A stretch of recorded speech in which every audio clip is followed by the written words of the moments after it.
transaction to another lender or servicer, you may be the victim of a wrongful foreclosure, resulting in the loss of your home. If you've already lost your home, are in foreclosure, or even in good standing, you can challenge the mortgage transaction's illegal issue, and your property can be restored to you, and your foreclosure can be stopped or reversed, and the mortgage transaction declared unenforceable. State laws, U.S. title codes, the Uniform Commercial Codes, and U.S. Supreme Court rulings have upheld that defective mortgage documentations can reverse or stop foreclosures and enforce property title claims in favor of the homeowner. We are having successes in stopping the process of foreclosure, the enforcement of the foreclosure judgments, the sale of property, and evictions after the sale. We are not attorneys, and we don't give legal advice. We are a professional team of legal researchers, providing forensic mortgage audits and expert witnesses. We have the knowledge to produce the evidence and enforce laws regarding your legal issues. We've been in business for 12 years without a complaint. Consultations are free, and we provide a free title search to confirm if your mortgage has legal defects. Please call 855-253-3748. 855, the number 2, keep it today.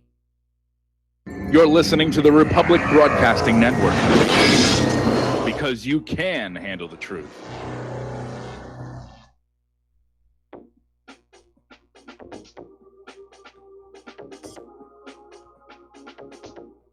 What Really Happened with your host, Mike Rivero. You're listening to the Republic Broadcasting Network, where you'll find out what the Fukushima's going on. And aloha, America. Welcome to our show today. It is Thursday, April 26, 2018. Sure happy it's Thursday. Sure happy it's Thursday. Sure happy it's Thursday. We've got a lot to talk about today. Not as much as yesterday, so we can take more phone calls today. The phone lines are open, 800-313-9443. Mike is in our control room, ready to answer the phone, put you on the air with your comments, questions, observations, opinions, and so forth and so on.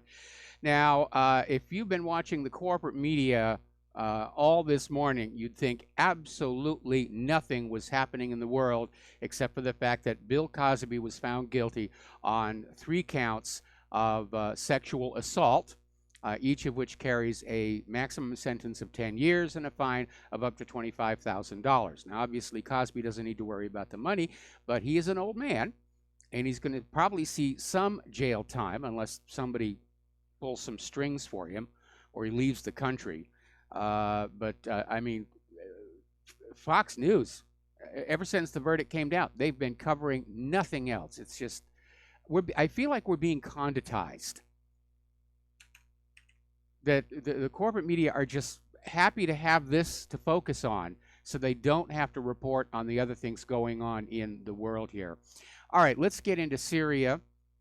Russia is showing off the U.S., French, and British missiles that were intercepted. They put them all on display with signs and photographs to show where the components and parts came from. It's quite a large display here. So basically, to recap, 105 munitions, most of them Tomahawk land attack missiles, launched against targets which the Organization for the Prohibition of Chemical Weapons says were not chemical weapons facilities. 22 of those 105 hit their targets. Half of them fell out of the air due to technical problems, and the rest were intercepted. Not exactly a stunning success. And looking back at the similar attack a year ago, I think the rest of the world is getting the message. America's weapons aren't all that good. And that's why more and more countries are like Turkey, want to buy the Russian systems. They're less expensive and more capable. Now, apparently, over in the United Nations Security Council, they're getting ready to sort of use this loophole in the rules to get around Russia's veto of U.S. resolutions regarding Syria. And apparently, in the United Nations General Assembly Resolution of 1950, there is a provision that allows the transference of an issue out of the Security Council and to the General Assembly so that they can have a vote which represents the opinion of the entire world rather than just the members of the Security Council. And in the General Assembly, there is apparently no veto. So over in Ukraine, President Poroshenko is calling for increasing the effectiveness of NATO and immediately reforming the UN by depriving the aggressor country of the right to veto, meaning, of course, Russia. And I note that nobody ever thought about using this loophole to bypass the U.S. vetoes of resolutions concerning Israel. Funny how it only just popped up now. Oh, we can use this against Russia here. Now, Israeli media published a photo claiming to be an Iranian airbase inside Syria to basically whip up support for an Israeli strike deep into Syria, saying, we've got to get that Iranian airbase. They're coming to get us. They're coming to get us. But smart observers took a close look at the photo and pointed out the photo actually shows Marabad International Airport in the Iranian capital city of Tehran. It's an Iranian airport, not exactly a base, but it's not in Syria. It's in Iran. And the Jerusalem Post published this photo with a caption saying it showed proof of Iranian military involvement in Syria. And they're claiming it was released to them by the Israeli Defense Forces spokesman's unit Tuesday morning. So either the IDF is lying or the Jerusalem Post is lying. But again, it's a hoax. It's another fake. Now, Trump is out there talking tough against Iran, but according to this article from UNS.com, his actual political options are very, very limited right now. We're coming up on this crisis where, once again, the indications coming from President Waffle is that he is going to unilaterally pull out of the P5+1 deal unless Iran makes all kinds of concessions, which Iran is refusing to do. And U.S. officials admit Iran has so far abided by the terms of the 2015 accord. The U.S. has not. They did not rescind all of the sanctions. They only rescinded some of them and then immediately put new sanctions onto Iran. So it's the U.S. that's not acting in good faith here. But Trump wants to go on in there and strip Iran of their long-range missiles, their weapons of deterrent. And I'm sure that Iran has noticed the recent history of the United States, which will go into a country and say, you've got to give up your weapons of deterrence, and we promise we will not invade you. They got Saddam to give up his chemical weapons arsenal. He never had a nuclear arsenal. And they invade Iraq. They convinced Syria to give up their chemical weapons. They're trying to invade and conquer Syria. They got Libya to surrender its very premature infant nuclear program, and then they invaded. And I'm sure Iran is smart enough to realize that allowing your weapons of deterrence to be, politicked away just opens the gate to an eventual U.S. invasion. And I'm sure Iran has been paying attention to all the politicians in this country who are all in favor of a war against Iran, like John McCain. Remember that video of him dancing around going, bomb, bomb, bomb, bomb, bomb, Iran? He thought that was great fun. He's laughing his head off. Meanwhile, Iran is starting to fight back on the war of rhetoric. Iranian President Hassan Rouhani basically came on out and said that, Trump doesn't have any background in politics. He doesn't have any background in law. He doesn't have any background on international treaties. He's just out there, trying to thump his trump and act like the bull ape, the silverback, in charge of everything. We're going to do a shout out now to our on-air affiliates who are just now rejoining our network. Iran has apparently detected and arrested a London-backed espionage operation.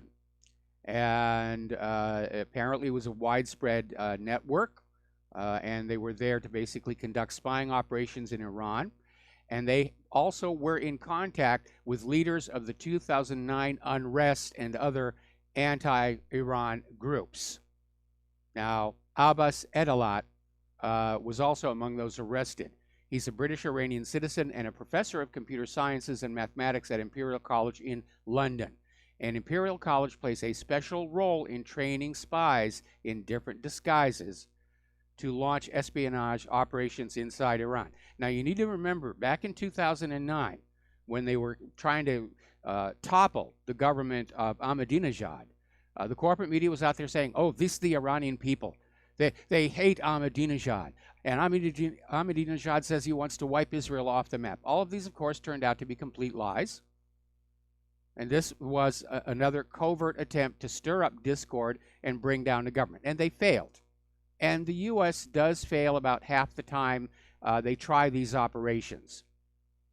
So that's the background on that. And so for Iran to be picking up these British spies signals that Britain is still in there mucking about. It's not exactly James Bond quality work.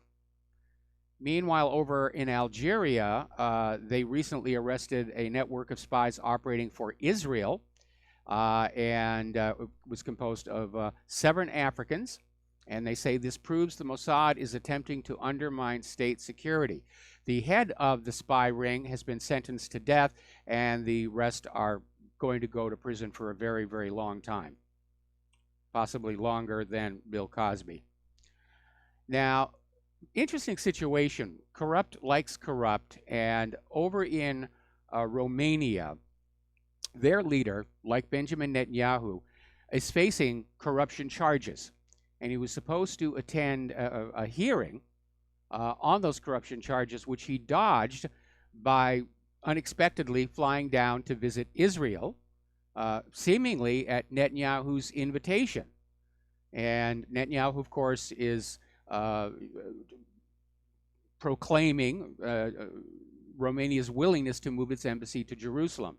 So maybe Romania's leader is not planning on returning to Romania anytime soon. But it does seem like all of these leaders and politicians, they are all corrupt. And I understand that's been a truism throughout history. And most societies can tolerate a small degree of corruption. But when it spins as out of control as it has here in the United States, it becomes a clear and present danger to the nation itself. And that's kind of where we are. Over at Gaza's largest hospital, the wounded keep coming in from Israel's sniper attacks on unarmed, peaceful protesters in Gaza. And they're trying to get them on in there, and they're trying to get them all out by Thursday, because they know the next day, on Friday, there's going to be a new round of wounded people coming on in. Now, a second Gazan journalist who was shot by Israel during the border protest has died of his wounds. This is Gaza photojournalist Ahmed Abu Hussein was gravely injured last Friday while documenting the March of Return. And he's now succumbed to his injuries. Now, Israel is justifying the shooting of journalists, and they've shot a lot of them, saying, well, just because they have press on their vests doesn't mean that they're really journalists. They could be terrorists. In fact, we're pretty sure they're actually terrorists trying to use the press as a cover. So they're shooting them. Once again, Israel is refusing to allow a Gaza man seriously wounded by sniper fire access to medical treatment in the West Bank. And it's necessary to save his leg from amputation. They've done this once before. And again, these are 2 parts of what is left of Palestine. But Israel just would rather have this guy lose his leg. This is very punitive, cruel punishment. And the world is really starting to notice. Now, Palestinian diplomats have filed a complaint at the United Nations accusing Israel of racism. Gee, you think?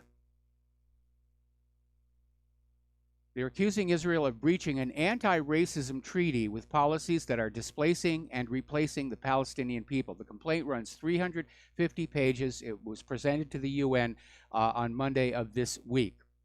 And basically, it says Israel is showing obvious bias against Palestinians through a 2-tiered legal system and violating rights to freedom of movement, religion, access to resources, and housing. And the Palestinian envoy to the UN, Ibrahim Kraishi, was saying this system of racism and discrimination by the Israelis must not be recognized as a legal system. Now, I don't think the UN will do anything about it. It might even get to the Security Council. And, of course, Nikki Haley will get up there with her pom-poms and her short skirt and go, veto, veto, veto. And as if they didn't have enough problems, apparently June is going to be a critical month for the Gazans because the U.S. stopped contributing to the United Nations Relief and Works Agency, which has been providing food aid for the Palestinians. And without that money, they're going to run out of food supplies to take into Palestine in June. I'm hoping some charity or philanthropists will come forward and fill that gap. But again, Trump's action is another reminder of just how tightly controlled our government is by the nation of Israel. And Trump's action actually constitutes a war crime because it's collective punishment of a population which has not done anything to the United States of America.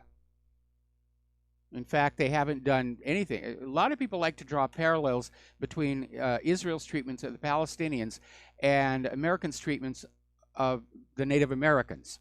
And there are certain parallels, and there was a lot of cruelty done back then. And we look back on that, and we recognize now that a lot of what was done was very, very wrong. Not just immoral, but illegal, like Sand Creek would be a good example. Well, we need to recognize, and that's what this complaint to the UN is doing, that what Israel is doing in Palestine is in fact illegal. And it should be criticized. Now, the other day we were talking about how South Carolina's legislature voted through a bill that would define criticism of the government of Israel as anti-Semitism. And apparently this is part of an international campaign being run by Israel to basically criminalize all criticism of Israel as anti-Semitism. And that any advocacy for Palestinian rights be criminalized as hate speech. You know, we want to get food to the Palestinians. Oh, no, that's hate speech against Israel. And trying to deflect criticism from Israel's government by saying it's hatred of the Jews makes about as much sense as deflecting criticism of the Nazis by saying you hate the Germans, or criticism of Stalin by saying you just hate the Russian people. And it really doesn't make sense if you think about it, and yet Israel has gotten away with this in the media for 70 years, and now they're trying to get it coded into law right alongside all the laws that criminalize asking questions about the Orthodox account of the history of World War II. Now, last week at Bernard College, which has got a heavy Jewish population, the students voted in a referendum to divest from 8 companies that do business in Israel. But unfortunately, Bernard President Sion Balak has overridden the vote and said, absolutely not, we will not divest. So somebody's got his number. We're starting to see a little more tension build up in Ukraine. Kiev is threatening Russia with full-scale war if the gas transit to Europe through Ukraine stops. Now, as you know, there's a second pipeline being built that will soon bypass Ukraine and get oil and gas to Europe, which hopefully will happen soon enough to defuse the situation. But what's going on here is that as that gas transit goes through Ukraine, Ukraine takes some of that gas for their own needs, only they haven't been paying for it. And so Russia has been showing tremendous patience and just letting Ukraine get away with what amounts to theft. But now they're talking about if Ukraine does not pay the gas bill, they're going to shut off the gas pipeline. And yes, it's going to negatively impact Europe. Now, Kiev is trying to frame this as the gas transit to Europe rather than acknowledge the fact that Ukraine has been taking gas from the pipe without paying for it. But apparently Kiev is talking about major war here, and as we reported yesterday, there are indications of a major offensive in Ukraine next month. All right, let's start taking some phone calls. Peter in Los Angeles, I'm probably going to have to take you through the commercial break. What's on your mind? Thank you, Mike. Mike, I just wanted to raise something about the Israeli snipers. That this isn't an isolated incident. There's videos there of guys, the Israeli snipers, cheering as they shoot down unarmed, imprisoned people in the Gaza Strip. And there's multiple. There are different people doing it, and this has been going on for years. But I want to hark back to the only scene Mike, that I remember out of the movie Schindler's List was a scene where the Ralph Fiennes character, playing some sadistic Nazi commandant, takes a rifle. He's sitting in his office. He takes a rifle. He walks out to his balcony. And he just picks off one of the inmates at this prison camp. And now that may or may not be true. It's unverified, but it may or may not be true. But what is true, what we do know, that it wasn't a vicious Nazi. These are the citizen army, the most moral army in the world. Multiple times we have them on film, shooting down unarmed people and then celebrating, just like Ralph Fiennes did in the Schindler's List movie. Peter, I'm going to have to put you on hold. I'm going to have to put you on hold, and we'll be back after these words from our sponsors.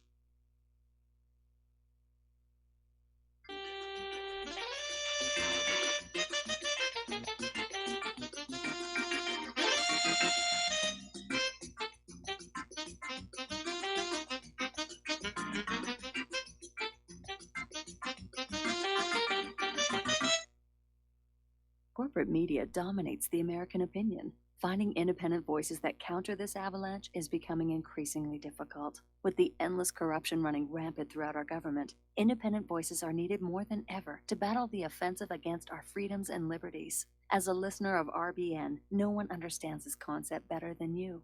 Now it's up to you to do your part. The time has come for you to take action and begin broadcasting the truth to hundreds or thousands of people every month. Sound impossible? Quite the contrary. With pointed slogans from LibertyStickers.com, you can reach countless sleeping Americans unaware that they live in a real-life wonderland. LibertyStickers.com has a huge inventory of political bumper stickers and messages that reflect the truth about our government, our politicians, and the future of America. With so many in stock, there's one perfect for you. Visit us today at LibertyStickers.com.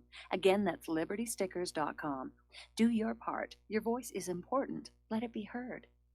As a listener of RBN, you're surely concerned about being informed and being ready for whatever may come.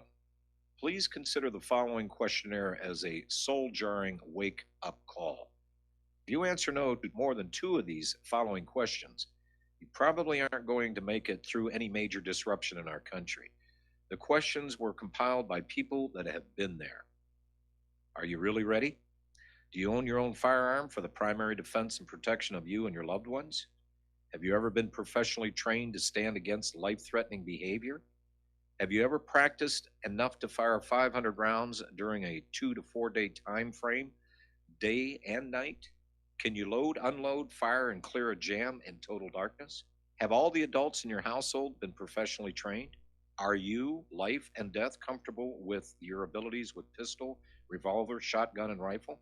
Are you aware that everything that you do to prepare for an emergency is a waste of time, money, and energy? If you haven't honed your abilities to their highest level to protect and keep what you have, do you have the repair parts that will most likely be needed for each of your firearm, and do you have the ability to install those parts? Could you completely clean every firearm you own? Are you aware that your body won't go where your mind hasn't been? In other words, without proper training, followed by regular practice, you probably will not win a gunfight. Well, how did you measure up? Take the once-in-a-lifetime opportunity to start correcting your deficiencies by receiving your Commander Lifetime Membership with Front Sight Firearms Training Facility. A one-time donation to RBN for $500 will give you a Commander Lifetime Membership at Front Sight as a tremendously huge thank you bonus. See details on RBN's webpage to make it happen. The clock is ticking. You had better be ready before it happens. We will not go down in the night without a fight. You can burn up our mosques and our homes and our schools, but our spirit will never die. We will not go down in Gaza tonight. And aloha, America. Welcome back to the show here. We're talking with Peter in Los Angeles. And first of all, let's clear up a few misconceptions about Schindler's List. When that book was first published, it was listed as a work of fiction. And this idea that it was a true story was part of the film's marketing campaign. Second, historians looking at the actual camp where this was all supposed to take place report that the commandant's rooms were facing the outside. He didn't want to look into the camp. He wanted the nice scenery, and so he couldn't even see the enclosure from his office. That's the reality. But you know, it's Hollywood, and Hollywood distorts history an awful lot. And unfortunately, a lot of people will come out of those movies and think they've received a history lesson, and instead they've just been propagandized. Now, the other thing to keep in mind, of course, is that unlike America's prisons like Abu Ghraib, the International Red Cross was given office space in every one of those German slave labor camps. And had a commandant done something like that, the Red Cross would have reported it and sought his removal. I mean, the Nazis did have a very strict code of discipline regarding the behavior of the people in those camps, and they kept very, very good records. They had a lot of doctors there who were trying to keep those people healthy because they were of value to the German war effort. So just randomly shooting them didn't make any sense. You know, but again, Hollywood loves to distort history. Yeah, Michael, of course, is artistic, quote, Zionist artistic license. But let me also make my point. There's one more thing I'd like to say. But the first point I want to make is that this is a drafty citizen army. The army is Israel. They say it all the time. And this kind of thing, this shooting down and celebrating, this is an artistic license. This really happens, and it happens all the time. And this has been going on. Great-granddaddy did it, and great-grandmommy did it too. And then grandmommy and granddaddy did it. And then mommy and daddy did it. And now brother and sister are doing it. This is a multi-generational blood sport war crime that involves the entire Israeli society. Well, I want to challenge that. First of all, the Jewish religion literally raises people to be absolutely paranoid, convinced that the rest of the world wants to destroy them. So does the ADL, sensitivity training here. But the reality is some Israelis are willing to go on out there and pull the trigger, and some are not. And of course, it's obvious the IDF is going to select those willing to pull the trigger to send down there to the firing line. So I think it's too broad a generalization to say that all of the people in Israel are willing to do this. I don't think that's true. I think there's probably a lot of Israelis who are very upset about what's going on. There have been protests against Netanyahu over this. But again, there are people in the United States who are willing to pull a trigger. And the Army recruits them and puts them on the front lines. It's the same mechanism all over. But it doesn't mean every single American is willing to go on out there and kill on command. No, I agree with what you're saying on that, Mike, but I'm telling you, though, as a mass conscripted army going back since its inception, the odds are very much higher, and it's a little different from the American Army. It's been all volunteer for years. And yes, there's people that refuse Nix and all that. Let me point out to what you were saying about the camp and all that kind of thing. One of the things that people don't consider, or actually they've been led to not even look at, is the ultra intercepts. That we had the entire SS codes, and any military organization has to have a morning report.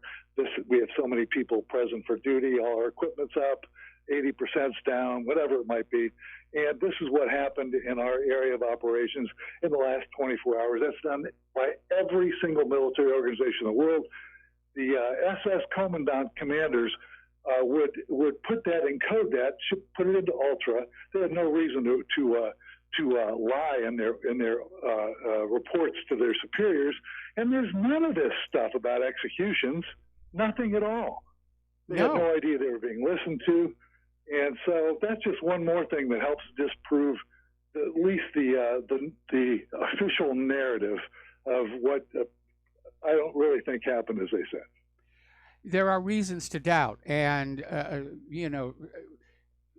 for Israel to try and convince the governments of the world to criminalize the asking of a question tells you they've got something to hide, because of events in Germany and then now Poland, they're on Poland's case, had happened as described, then they would welcome people to come in and take a look and see for themselves.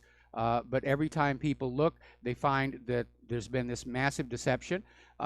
Even the Auschwitz Museum recently changed the plaques at the front of that museum to reduce the number of estimated dead of all types of people, not just Jews, everybody. A lot of people died in those camps of typhus, down by 2.5 million, and yet that 6 million number remains unchanged.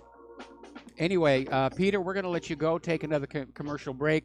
We'll be back with another phone call after these few words.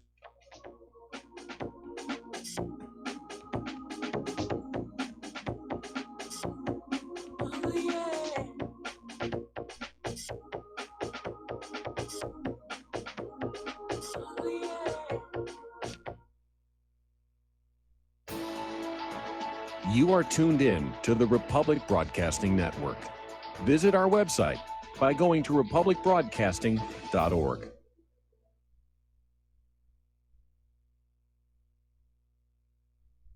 Homeowners, are you in foreclosure, expecting to be served with a foreclosure lawsuit, or suspect your lender has coerced you into an illegal mortgage transaction? A huge number of mortgages made in the last 10 years have legal issues and are possibly defective. State laws and the U.S. Supreme Court have upheld that defective mortgage documents are grounds for foreclosure defense and for counterclaims in favor of the homeowner. If your mortgage has been sold or assigned since closing the loan, it may be defective, and you may be paying the wrong party, and the lender may not have standing or the right to foreclose or collect payments under the law. If you would like to know if your mortgage is legal or not, or know if you are paying the right party, we can help. Our initial consultations are free of charge. We are not attorneys. We are legal researchers and work closely with experienced lawyers who know how to help you find the evidence to help you keep your home. Call toll free 1-855-2-KEEP-IT. That's 1-855-2-KEEP-IT today. Corporate media dominates the American opinion. Finding independent voices that counter this avalanche is becoming increasingly difficult. With the endless corruption running rampant throughout our government, independent voices are needed more than ever to battle the offensive against our freedoms and liberties. As a listener of RBN, no one understands this concept better than you. Now it's up to you to do your part. The time has come for you to take action and begin broadcasting the truth to hundreds or thousands of people every month. Sound impossible? Quite the contrary. With pointed slogans from LibertyStickers.com, you can reach countless sleeping Americans unaware that they live in a real-life wonderland. LibertyStickers.com has a huge inventory of political bumper stickers and messages that reflect the truth about our government, our politicians, and the future of America. With so many in stock, there's one perfect for you. Visit us today at LibertyStickers.com. Again, that's LibertyStickers.com. Do your part. Your voice is important. Let it be heard. Without the right accessories, any guy can be off the mark. Whether you've invested thousands in your arsenal or you own a single trusted firearm, a visit to AROutfitting.com is in order. It's one of the finest online selections of tactical optics and AR parts and add-ons, like EOTech, quick target acquisition with no peripheral loss. Browse the full range of Nikon scopes and binoculars. AROutfitting.com can illuminate your world with Streamlight gun-mounted lights from keychain to large handhelds up to 1,100 lumens. Find some stability with Battenfield tactical bipods. AirOutfitting.com has CMMG gun parts, barrels, assemblies, handguards, part kits, and more, plus mag-full clips and magazines. I know I've got you excited, so take a breath. Head to AirOutfitting.com. The site's super easy to navigate and features a ton of technical info, including links to manuals. We also welcome vendor and manufacturer inquiries. Remember, if you don't see it, we can get it at AROutfitting.com.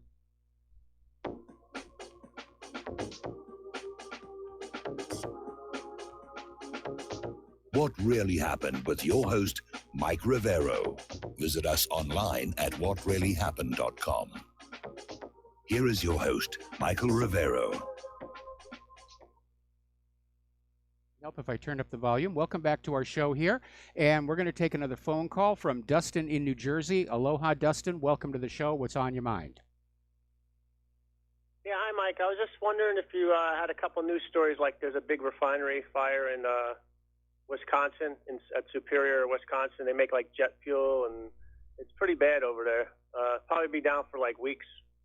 And Yeah, weeks. any refinery fire is going to be bad news. And I remember when I was still living in Southern California, I think high school or college, they had a big one at that refinery near Long Beach. And then I got another story about this was from Syrian army, said that Russia sent some cruise missiles into Hama province against the terrorists. So that's happening. I think that started about an hour ago. But, Okay. Yeah, so that's going on. Hey, I want to respond to Peter. Hey, Peter, if Israel really pushes it and they attack Russia, Russians will smack them down. So don't worry, because the U.S. would have to make a decision then, either start a world war with the Russians, because, you know, if Israel attacks the Russian base, which is going to be hard now because they got the S-400 there, they got the Panzer S-1s, and they got the Tor M2s there. So that place is a fortress. But if they do attack and any Russians get killed, Israelis can say goodbye to their runways, at least. Well, At least, I you know? question your optimism here because remember, there's a formal memorandum of understanding that commits the United States to assist Israel in any wars, including wars Israel may choose to start. And they're certainly, again, looking at members of Congress, our government, our president, who are obviously under the control of Israel.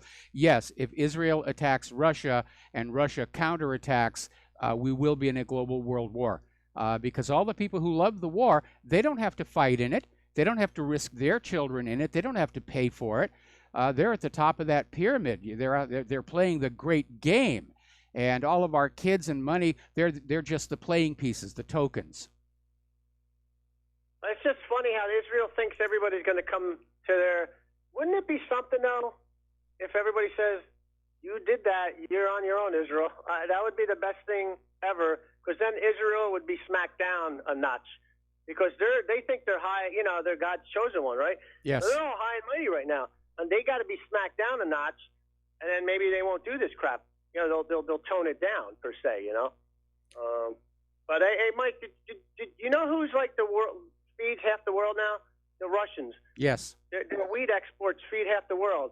It almost doubled the wheat exports. So we don't. Well, feed the reason people are buying wheat from and other produce from Russia is Russia's banned GMOs.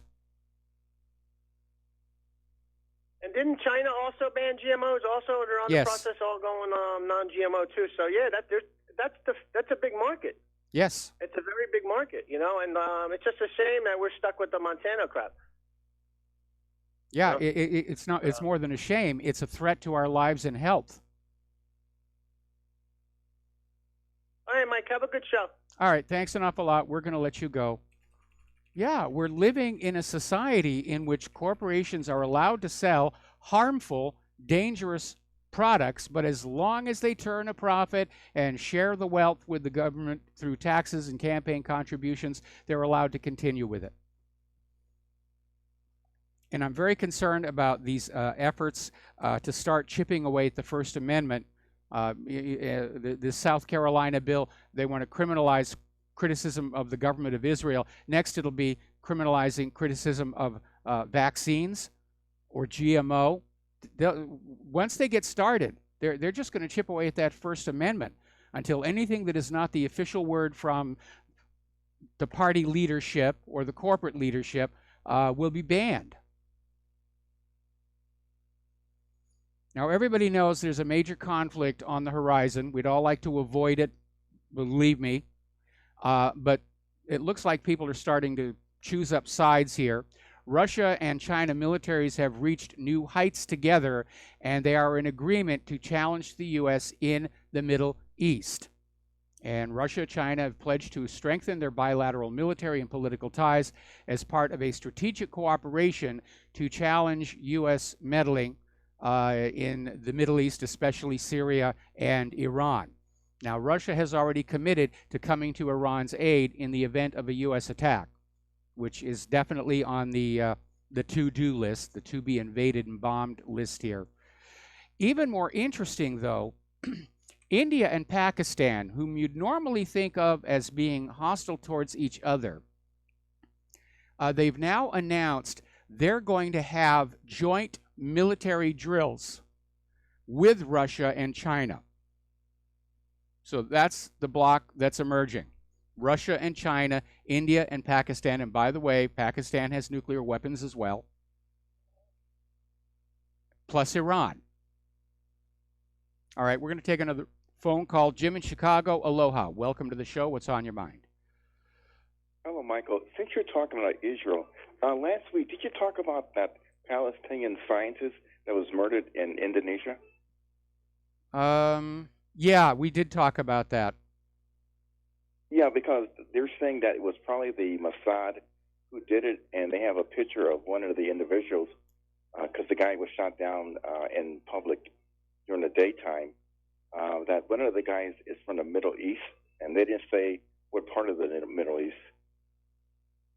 Oh yeah, when the corporate media reports on any of these things, they'll never say an Israeli committed a crime. They'll just say somebody from the Middle East to try and blur that. Right. And the other thing, did you read today where Deutsche Bank is laying off 400 American bankers? Yes, it's actually in our talking points in the economic section. Okay, then I'll let I'll wait until then. But I said to myself, is that a sign where they know something's going to happen? I would say so. I would say so. Well, Michael, and, I'm going to wait. Go ahead. I'm sorry. And it may actually tie into this story that we got here from Sputnik News, where Germany is now making noises about rapprochement with Russia. And they're saying it looks very optimistic that Germany and Russia are going to stop making stink face at each other and start getting back together, start doing trade again, despite the threat of sanctions being thrown all over the place.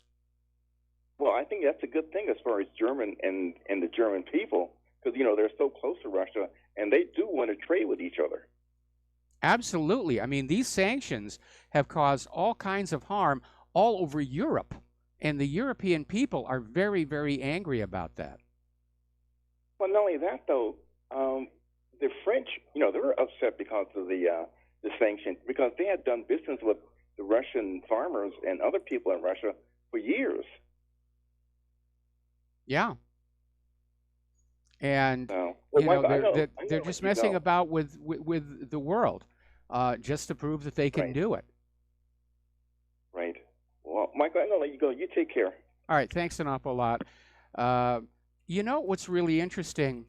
We're seeing a government in this country and also in Europe that are moving toward more and more control over all aspects of life.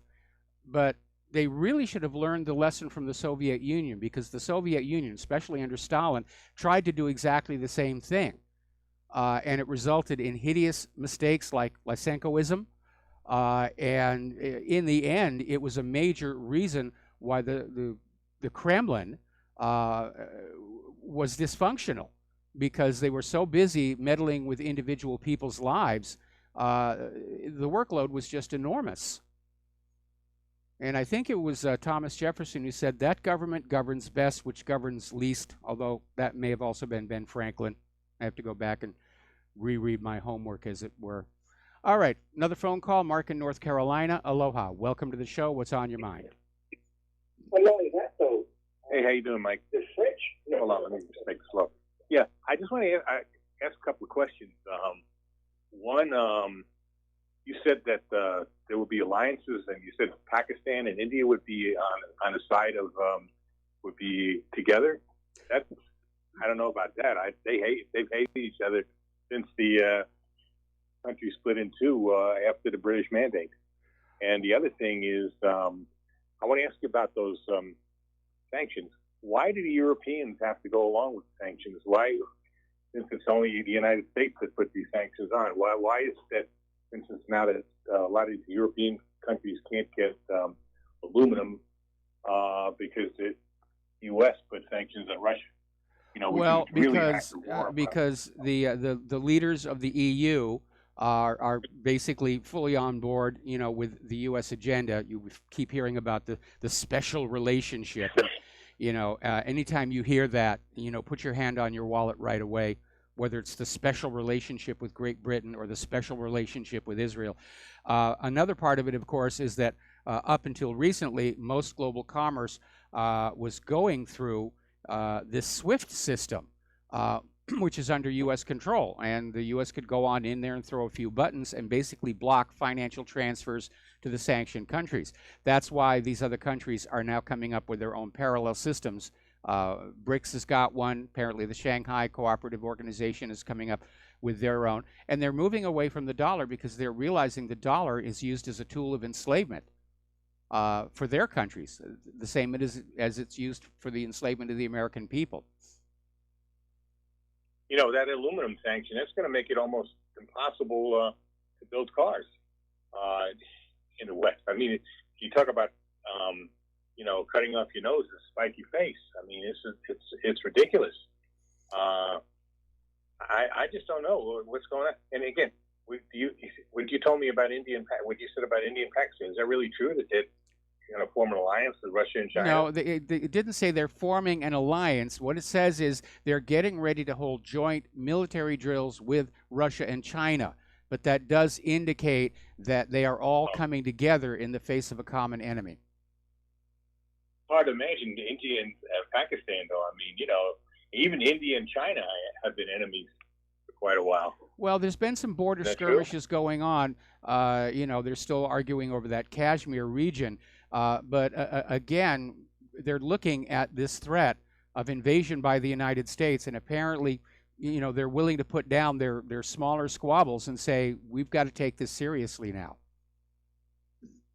How do you think? What do you think as far as Turkey goes? I mean, this guy is Erdogan is a very, to put it mildly, very mercurial, I guess you could say. He puts down Assad in one way, but in another way, he seems to be teaming up with Russia. What do you think is going on there? I think Erdogan is keeping his options open, but he's definitely a loose cannon on deck. And I think the reason for that is that botched U.S.-backed coup d'etat attempt a few years ago. Somebody goes through something like that, they're not going to remain entirely cheerful. And I think Turkey is in Syria primarily to get the Kurds, to end this idea of an independent Kurdistan, because both Syria and Turkey understand an independent Kurdistan is going to be built out of chunks of their countries, and they don't want to give up that territory. Another thing is, I understand that one of the reasons the oil prices are rising the way they are right now is that because they're going to muscle Iran out of the market again because with the sanctions. Is that true? And if that's the case, we in this country better start rising up and saying, no, you're not going to do this to us. You're not going to, you know, you're not only putting us in a war, you're going to destroy us economically. They've already done both. The reason our economy is in the shape that it's in right now is 18 years of a wartime economy. And that's longer than the U.S. has been at war at any other time in history. I mean, World War II was only 6 years. Well, Trump keeps on bragging how good the economy is under him and this and that. And you keep hearing the stuff from the usual, mainstream media again about the economy being so great. So I don't know. It doesn't look that good to me. Let's put it like that. No, it doesn't look that good to me either. I mean, we're just here on the island of Oahu. We've got 8,000 homeless people, and they're all over, despite the efforts by the police to sort of corral them into areas where the tourists can't see them.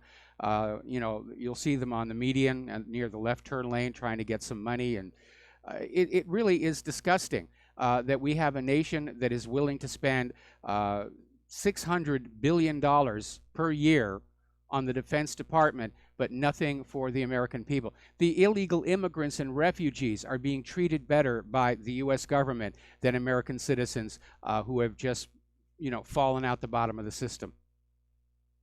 You know, all that money we waste on the so-called defense budget, I call it the police the world budget. We could have the most magnificent health system in the world. I mean, everybody could be covered. We'd have just what we need, and instead it all goes for weapons and military budget. That just doesn't make any sense. No, it doesn't.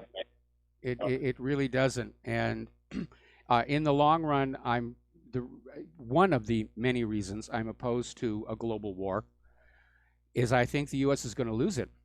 When you look at the poor performance and high cost of America's modern weapons versus that of Russia and China, if you look at the poor morale and condition of our ground troops, the poor quality of our naval command crews, look at all those accidents they've been having. Look at the Fat Leonard corruption scandal. Apparently, sexual assaults in the military shot up by 10% last year alone. Yeah, and wait till these pilots will start running into people who really know how to handle the anti-aircraft, really know how to handle defensive systems. Really would not know how to knock down an aircraft, and for that matter, the Russians got excellent pilots themselves, even without going to nuclear war. I mean, Russian pilots are some of the best. And well, unfortunately, they're motivated. Unfortunately, my concern is that the United States government, when they realize they cannot win a conventional war, will resort to the nuclear arsenal. Paul Craig Roberts, I think it was about a month and a half ago, came on out and said there was actual serious discussion going on in Washington, D.C. about just getting rid of Russia with an unprovoked nuclear first strike. Just wipe them out in one blow, and then America will rule the world. China would back down, so forth and so on. As if the Russians weren't ready for something like that, prepared for something like that, and as their missiles are going to go. I don't know if you ever watched any of the Terminator movies. The whole thing is about that's what happened. That Skynet. Yeah, hold that thought. Hold that thought, because we got to take another break for commercials, and we'll be back to finish your call. We got another caller waiting on the line. Stay tuned.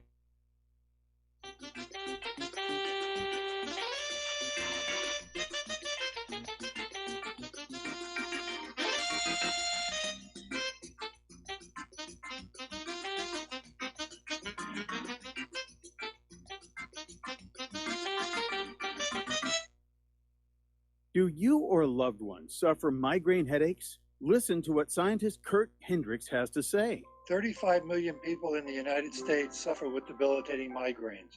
If you or a loved one are one of them, you need to know about MigraLief. Hi, I'm Kurt Hendricks, the scientist that formulated and patented the MigraLief migraine formula. MigraLief is a non-prescription dietary supplement recommended by neurologists, pharmacists, and pediatricians to address nutritional deficiencies in both adults and children over 2 with migraines. Try MigraLief for 3 months and see the powerful difference it can make in your life, or get your money back, no questions asked. Go to MIG911.com or call 800-MIG-7354.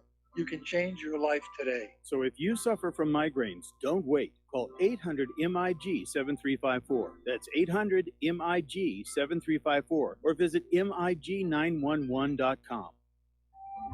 Did you know that neither the American Medical Association nor the American Bar Association were established to benefit the American people? Have you recognized that in our country, healthcare has little to do with health, and that our court system has nothing to do with justice? The priests of both medicine and law have been incentivized to implement a dark agenda on behalf of the Bilderbergers and their ilk. To protect ourselves and our progeny, we need to take a much closer look at how these two giant industries really work.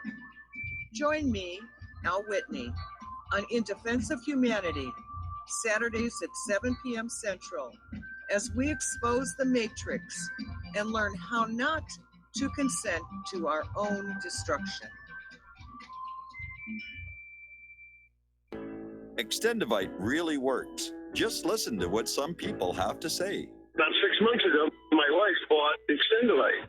She didn't tell me she was giving it to me. So after about 3 days, I said, maybe the weather's changed or something. I said, my legs feel really good. And she goes, well, I've been giving you this stuff, and it was the Extendivite. And you know that I'm about 75% better. I can actually climb stairs now, and I can get up out of chairs. I can even get down, and I got to work under a table or a computer table and work on a computer. I can actually get back up off the floor. You know what? It's an amazing product. I can't believe I didn't think anything having surgery was going to help. Extendivite is only $69.95 for a 2-month supply of either capsules or liquid. Call now. That's 1-877-928-8822 or visit heartdrop.com. Extend your life with Extendovite. When all this twisted steel was swept away, did these remaining holes reveal what's really happened? And aloha, America. Welcome back to the show here. We're talking with Mark in North Carolina, and I think we're probably all in agreement. This is probably the most dangerous time in U.S. history, not just because there's a third world war taking place, but because of the potential of utter destruction if the nuclear arsenals are resorted to by both the U.S. and Russia, which Israel would love. They'd love to see the U.S. and Russia nuke each other out of existence, or at least out of any kind of preeminence in the global society. That would leave Israel with their nuclear arsenal in charge of the Mideast oil fields, and through that oil, they would have tremendous control over the rest of the world. Well, I kind of think Israel would go along. I don't think there'd be anything left of Israel either if something like that happened. I don't think there'd be much left of the planet, period. But, I'm afraid I agree with you. I mentioned the Terminator before. Yes. Terminator movies. Yes. I think that was meant by James Cameron. You probably know more than I would about that because I know you connected with Hollywood and all that. I think that was meant as kind of a warning. If Cameron is concerned about what's going on, even back in the 1980s, our reliance on machines for one thing, and the tension between, at that time, the United States and the Soviet Union, and now again between the United States and Russia. The amount of nuclear weapons, how computerized a lot of this stuff is, how just a mistake, like you just said, what Paul Craig Roberts said. If you have people making threats like that, so let's say you're Putin, all you got to see is some kind of a blip, maybe a computer blip, and you think, oh my God, it's underway. And boom, they start launching air missiles. And this is basically what happened with the Terminator with Skynet. And do you think that's what Cameron was thinking about when he came up with the? Well, you have to understand in the Terminator movies, Skynet simply declares war on all human beings. And it's got nothing to do with America or Russia or anything like that. And I think Cameron's thought, at least in the original movie, he was trying to tell a story of how we allowed our weapons to get out of our control. And yesterday we had the story about experts saying that adding artificial intelligence to weapons systems is a very dangerous thing to do because we have the new generation of AI that's called zero AI, meaning it's all self-instructed. We don't know what's going on inside them. And you're absolutely right. We could see a Terminator-style launching of nuclear weapons. You take some of these machines, we don't know what, like you said, we don't know what they're thinking. If they're intelligent, they might figure they're a lot more intelligent than us, and we don't serve any purpose to them. And I know it sounds science fiction-like, but unfortunately, I can see it happen, and they could use it with their own weapons. Yeah, it's entirely possible. Anything's possible, or it could just be a simple mistake. I mean, during the Cold War, there were a couple of near misses, and there's another movie, War Games, that was about this kid hacking into Cheyenne Mountain and almost triggering a nuclear war. That was actually based on a true event. Now, there wasn't any kid outside hacking on in, but somebody had put a training tape onto that display and control system, and nobody realized it was a training tape. And we came very close to launching our nuclear missiles at Russia. These systems are very complicated. Mistakes happen all the time. Electronics break down. Mean time between failure, all kinds of issues. Anyway, Mark, we got to let you go. We got to do station identification, and we got more calls waiting on the other side. Be right back.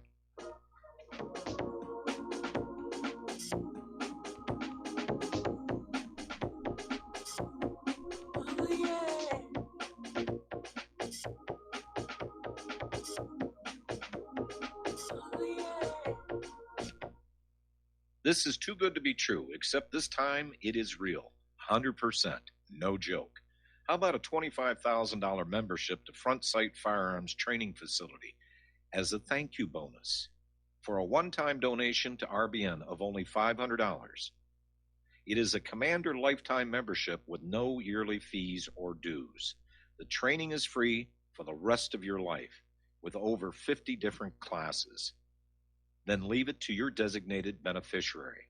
You provide the approved firearm, holster, ammo, eye, and ear protection. Many features and bonuses are included, more than you would ever expect or believe.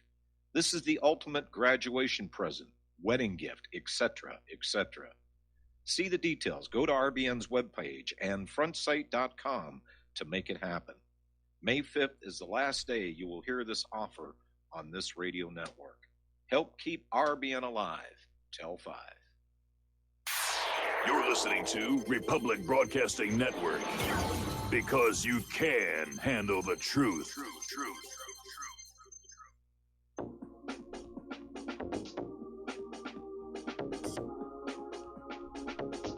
What Really Happened with your host, Mike Rivero. The history the government hopes you never learn. Here is your host, Michael Rivero. And aloha, America. Welcome back to our show, hour number 2. The phone lines are open, 800-313-9443. And let's take a phone call from Terry in California. Aloha, Terry. Welcome to the show. What's on your mind?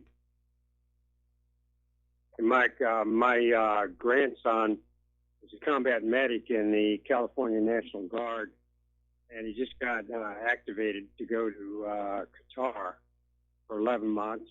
He just got back from a week pre-deployment testing in San Antonio, Texas, and he told me that the word was that active duty units are going to be deployed to Syria, and the active duty units are the units from the 3rd Infantry Division at Fort Hood, Texas, and from 101st Airborne in Fort Campbell, Kentucky. So I don't know if these troops are going to this new base you're talking about, but I know there was, I think you said before, there was already U.S. bases up in the Kurdish area of Iraq, Syria. Yes. Isn't that right? Yes. So it sounds like, and I often wondered when Trump came out with that statement that we're going to withdraw from Syria, but he might have known what was going to happen, and that was his way of telling the world that, hey, this is not my idea, because it all got reversed, right after that. Yes. So, but I'm forced to do it anyway. And the way he did it was, they were putting the pressure on him to do something about that gas attack, and he drug his feet, and he called the Russians and said, hey, this is what we're doing. We, move your troops out, or we're not going to get near them, and, don't take offense to it. And, of course, the Russians called the Syrians and got them out of the way, too, which is, what's something that Trump didn't mind happening. And so, when it went off, he knew that, he might have known that Syria didn't have any gas because the Russians, took it before it in that treaty, and he was just going to blow up some warehouses. Yeah. So that was his way of killing people. I don't know what you think about that. It was all for show. Your... It was all for show. We're talking, hundreds of millions of dollars spent just for a publicity stunt for the U.S. government and President Trump. That's all it amounted to. And it's backflashing on him because the OPCW has confirmed there were no chemical weapons in those targets. They haven't found anything in Duma. And apparently they just had a press conference over at The Hague, and we're going to be talking about that in the next couple of stories. Okay, but, activating those troops and deploying those active duty troops, it's kind of an ominous sign, so I don't know. Anyway, I appreciate you hearing my story, and we'll talk to you later. All right. Well, thanks an awful lot for the information here. Now, it could just be a rotation. that these troops are being activated and sent over there to replace troops that have already been there, and it's time for them to come home. But if we see definite signs of an escalation and buildup, the biggest problem that Trump has right now is he cannot sell a ground war against Assad in Syria to the American people. He can't. Unless they do a really horrible false flag and dump sarin gas all over, the New York subway or something.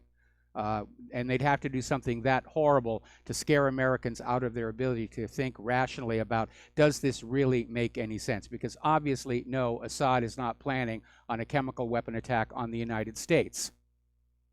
All right, another phone call. Curtis in Nevada. Aloha. Welcome to the show. What's on your mind? Yeah, hi, Mike.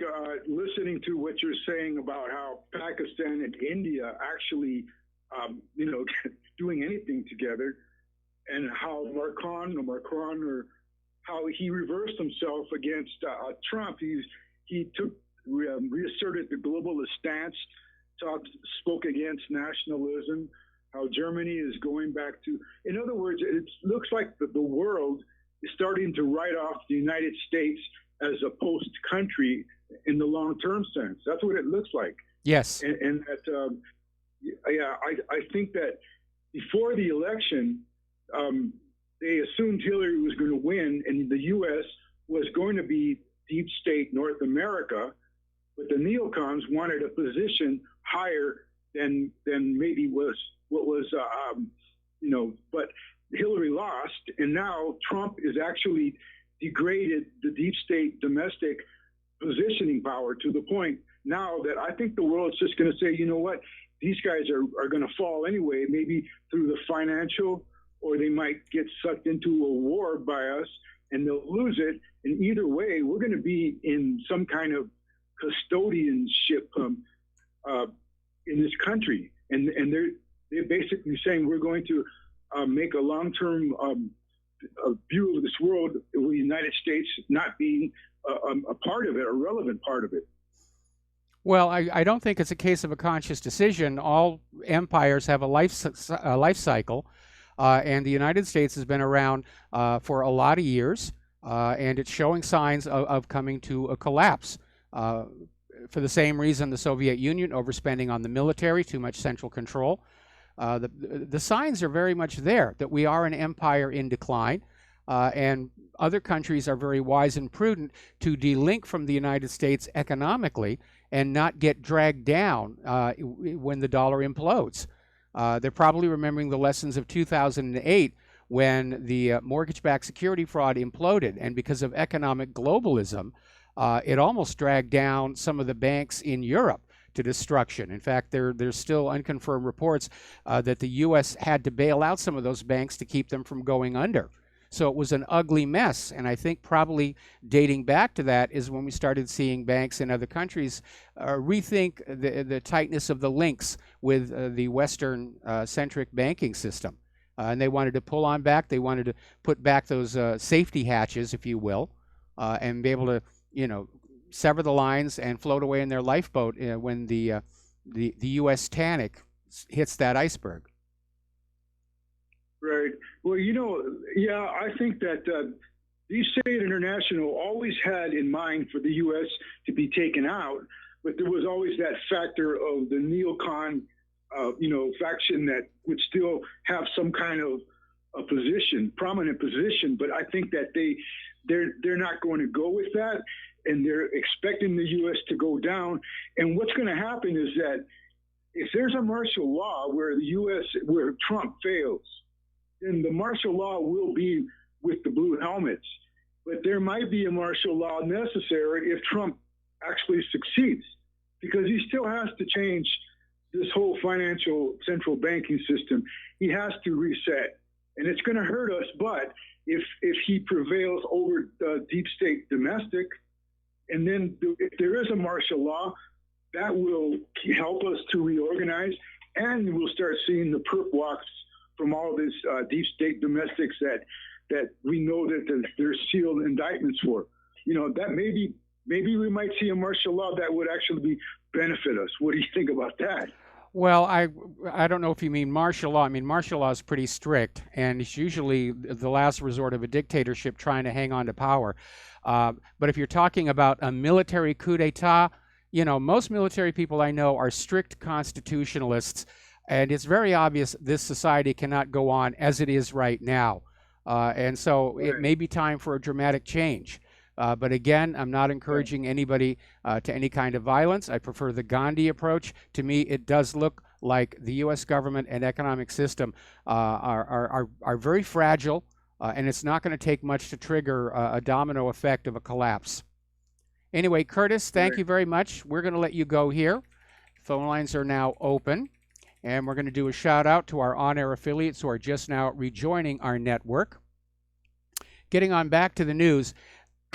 Over in Syria, American warplanes are now being jammed as they fly missions over Syria. And that prevents them from being able to tell who's a good guy or bad guy on the battlefield. And General Raymond Thomas, head of U.S. Special Operations Command, said unspecified adversaries, meaning the Russians, were ramping up cyber attacks in the region. And he said the Air Force AC-130 gunship was aggressively targeted, which could force it to abort missions and leave ground forces exposed. Well, this is obviously Russia showing its lead in electronic countermeasures. And they're out there saying, how can they do that? You're in a country without that country's permission. You're committing an act of war. It's ridiculous to think the other side isn't going to fight back. Now, the Organization for the Prohibition of Chemical Weapons is bringing 17 eyewitnesses of the supposed April 7th gas attack in Duma to The Hague. And they're basically going to let them testify. One of them is going to be the young man who came forward and said they were just in their house dealing with dust and stuff from a nearby building that had blown up. And they were all told to run to the hospital, and then some people came in with cameras, poured water all over them, gave them some food, and left. So he's going to be there as well. Now, the Russian delegation to the Organization for the Prohibition of Chemical Weapons held a press briefing and basically saying that the doctors who were there at the hospital are saying it was dust inhalation that they were being treated for. The white helmets came on in claiming there was a chemical attack and just trying to create hysteria in the hospital. But none of the staff saw any signs of chemical poisoning, and all of the patients were released that same day. And you don't see that with a real, genuine chemical attack. All right, let's take another phone call. Don in Iowa, aloha. Welcome to the show. What's on your mind? Hello, Mike. Yes, as far as the gas attack in Syria, my belief they're not going to be able to continue lying like this very much longer. They're going to have to at least make up some more plausible lies. Because I'll give you an example. I saw this clip on it was Fox Business. I saw a video clip of it. This guy, David Stockman, I like his commentary a lot on, he talks about, he's not a foreign policy, he's not a peacemonger or anything, but he wants to talk about the budget, the national debt a lot. So he was on there, Maria Bartiromo, whatever her name, Bartiromo, and some other lady was there. And so they tried to triple team him, but he was saying, on the tax cut, what he was saying is the tax cut was not a good idea because there were no spending cuts. And then Maria countered that, and she said, well, they had to do that. This was Trump's line. They had to do that to take care of our wonderful military. And so Stockman, who is basically he's a establishment Republican, he said, no, they don't have to do that. And then he went ahead and told her that the gas attack was a hoax. It wasn't a real gas attack. So they were flustered. They were flabbergasted. They didn't expect him to do that, you know. And they had no counter for that. So they just can't. I mean, even when a guy like Stockman, who's not trying to he's not trying to be a revolutionary or anything, but he will state the plain fact that something like this is a hoax. And the way he put it was, no, they don't have to put more money in the military. What they have to do is quit fighting these stupid wars. Well, I'm in agreement on that one, but what we're seeing right now come out of the corporate media, because they've been caught in another lie, and they can't back it up. There's no evidence. I think they may have initially believed the White Helmet saying there was a chemical weapons attack, and their job was to blame Assad for it. Now that it's looking like there wasn't an attack at all, there's egg all over the corporate media's and U.S. government's face.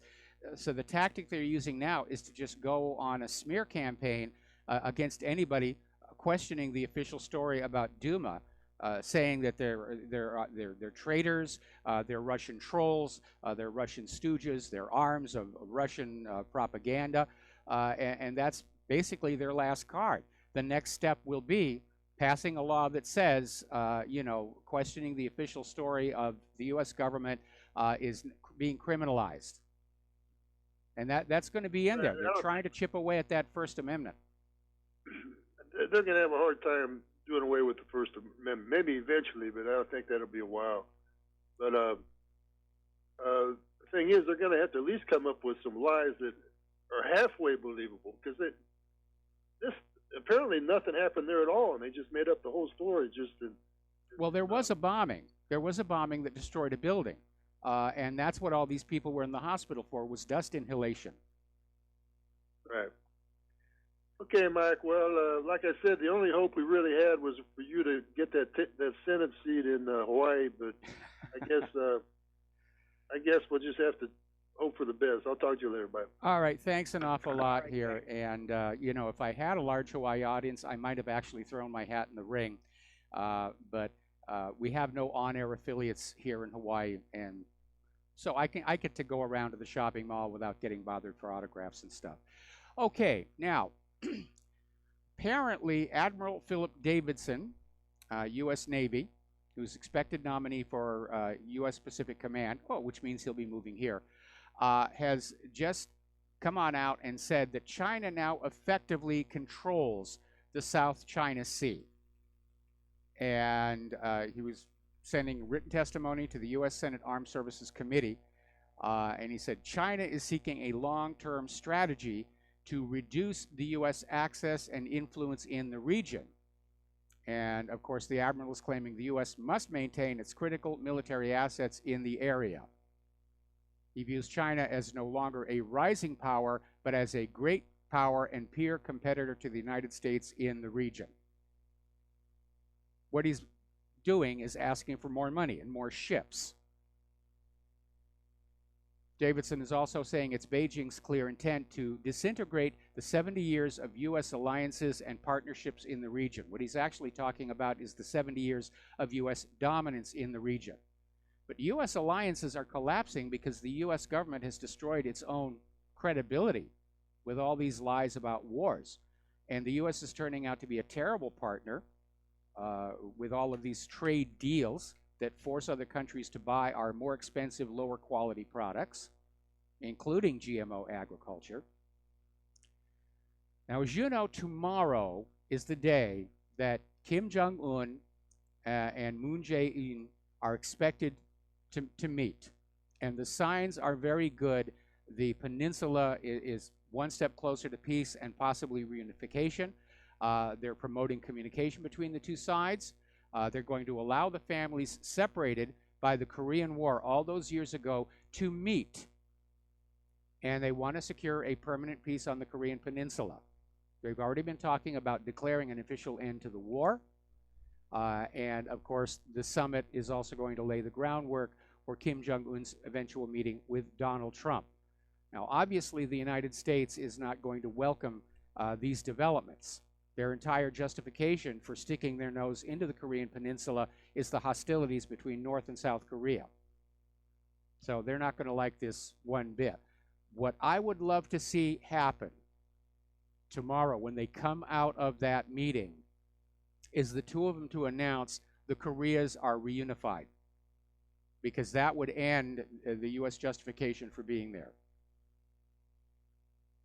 Now, as you know, Kim Jong-un reported that all nuclear testing had stopped in North Korea, and it was seized on by the media as an obvious sign of capitulation to Trump's demands. As it turns out, what's really happened is that Mount Mantap, which has been used as a nuclear testing site for underground tests, has been so badly fractured by the North Korean nuclear tests, it's literally collapsed.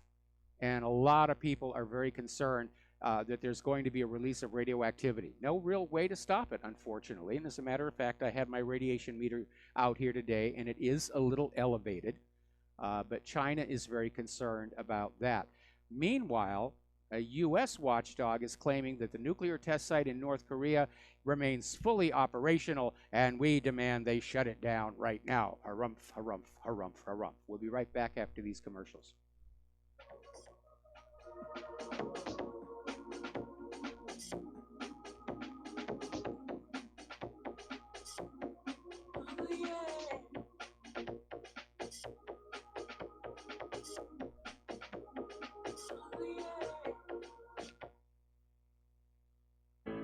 Many people write us about their experience with Extendivite. Allow me to read you some from Amazon.com. It really does work like the review says it does. I cannot believe that after the first few days, I didn't feel as sluggish or clogged up.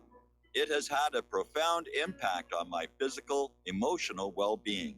I'm skeptical as most people about products and their claims, and I never write reviews, but this is a wonderful product and I recommend it to everyone. Great product. It has brought my blood pressure from the mid-150s over the 80s to the mid-130s over mid-80s, along with diet and exercise in just the past couple of months. Excellent. Thank you, David. Tell us your story. Get Extendivite today. Call 1-877-928-8822 or visit heartdrop.com.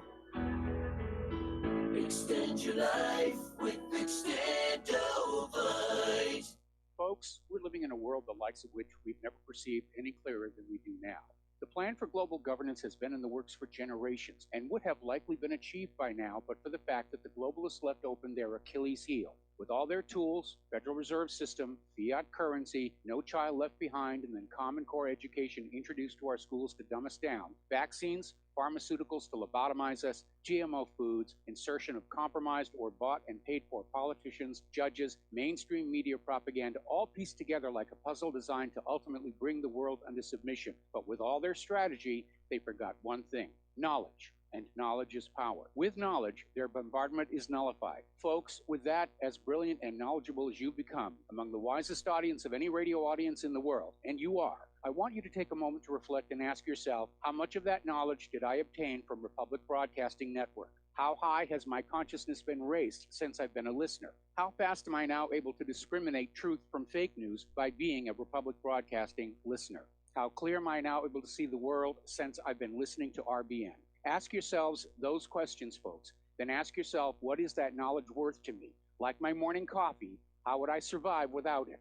A voice of truth in a sea of lies. Do we not all need to make sure it survives? Like public broadcasting, we are now finding we can only survive with listener support. Censorship, advertisers being attacked, truth itself being attacked. It's the only way through this. We at Republic Broadcasting humbly ask you to become a supporter. Look at your budget and make a determination of what Republic Broadcasting is worth to you and what you can afford on a monthly basis. Go to republicbroadcasting.org and pledge 20, 30, 40, 50, if possible, 100 a month or more if it's affordable. Click the donate button and become a regular monthly donor. Assure both us and yourself that Republic Broadcasting truth will continue to flow like that morning coffee. The network thanks you. We the people, in order to form a more perfect union, establish justice, ensure domestic tranquility, provide for the common defense, promote the general welfare, and secure the blessings of liberty. And aloha, America. Welcome back to our show. We're going to go back to the phones here to Vivian in Canada. Aloha, Vivian. Welcome to the show. What's on your mind? Yes, Mike. You said earlier that people are accusing Israel of racism. I would actually say that it is not racism; it is anti-humanism, and the only ones who can stop the Israeli leadership are the Jews within Israel. We already have historic proof that the Zionists were not religious Jews, if they were indeed Jews at all. Even Ashkenazim is questionable. They were Bolsheviks intent upon taking control of power and resources. The thing is, they have sacrificed Jews in the past in order to accomplish their goals. Once they have managed to eliminate the threat that the Palestinians have provided, and they have worked the Jewish community up into a frenzy, they will use the Jews to kill the Palestinians. But ultimately, when the Zionist leadership has its objective accomplished, they will once again turn on any Jews who are not supportive of their goal. So it's really, I mean, Natalie Portman is to be admired. Unfortunately, she didn't go far enough and condemn Israel itself. She objects to BDS when actually German Jews used global BDS against the Weimar Republic in order to bankrupt it before the Second World War. Yes, that's true. That's why they're so fearful, because they know that BDS works. And that's where most of the anti-Israel so-called terrorist groups started. The goal was to injure Israel economically by destroying its tourism industry. And it really irks me as a Christian from Palestine to see them acting as though they revere Christianity and are encouraging the Christian pilgrims to bring their revenue. That has always been the goal of every occupier of the Palestinian territories. But ultimately, my point in this call is to say that it is up to the Jews in Israel who, if they truly revere the principles of their religious beliefs, now is the time to stop Netanyahu and those mad dogs that are running that nation. I had no idea how bad they are. I'll leave it at that. Okay, well, Vivian, I mean, there are a lot of Jews in Israel who are protesting Netanyahu right now. We reported on one of them earlier in the week. Part of the problem is the nature of the religion itself. Now, when people say Jewish, again, there's a deliberate blurring of this line between the Jewish religion and the Jewish people. And the reason for that is that modern-day Jews in Israel like to claim they're the descendants of the biblical Hebrews, which has been proven many times they are not. But their religion, is inherently racist with this God's chosen people, which implies everybody else is children of a lesser God, if you will. And the slang term for non-Jews, goyim, literally translates as cattle. They don't see non-Jews as being human at all, and that's one of the reasons why they can find Israelis who are willing to go down to the border with Gaza and just shoot the Palestinians. They don't see them as real human beings on the same level. Yes. Yes. And ironically, I don't know if you're aware, but the three main Jewish sects, conservatism, Orthodox, and Reform, I was stunned to discover that they were actually formalized as distinct religions in the mid-1800s in Europe. So whatever preceded that formalization may be considered the ideology of the ancient Hebrews. And that itself was largely based on the entire regional spiritual belief, whether or not it was paganism in its origins, and then it was Zoroastrianism that theoretically was the first monotheistic religion. And preceding that, it may have been Buddhism. And Buddhists were actually part of the Roman Empire, and there were a lot of Buddhist missionaries in the area that had become known as Palestine under the Roman occupation. Prior to that, it was simply Canaan all the way up to the area. Vivian, I'm sorry to interrupt. We've only got about another minute here. If memory serves me correctly, Zoroastrianism, I think, predates Buddhism.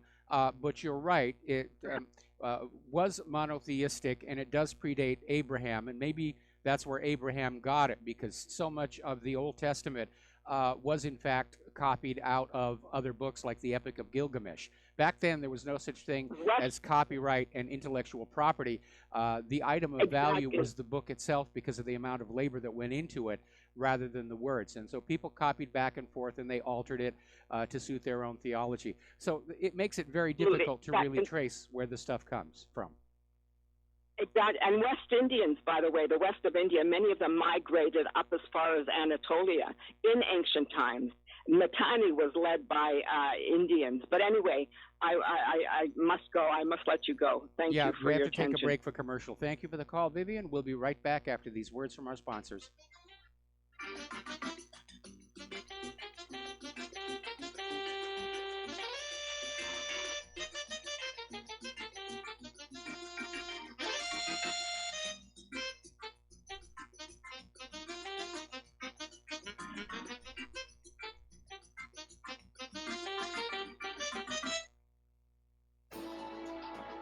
You are tuned in to the Republic Broadcasting Network. Visit our website by going to republicbroadcasting.org.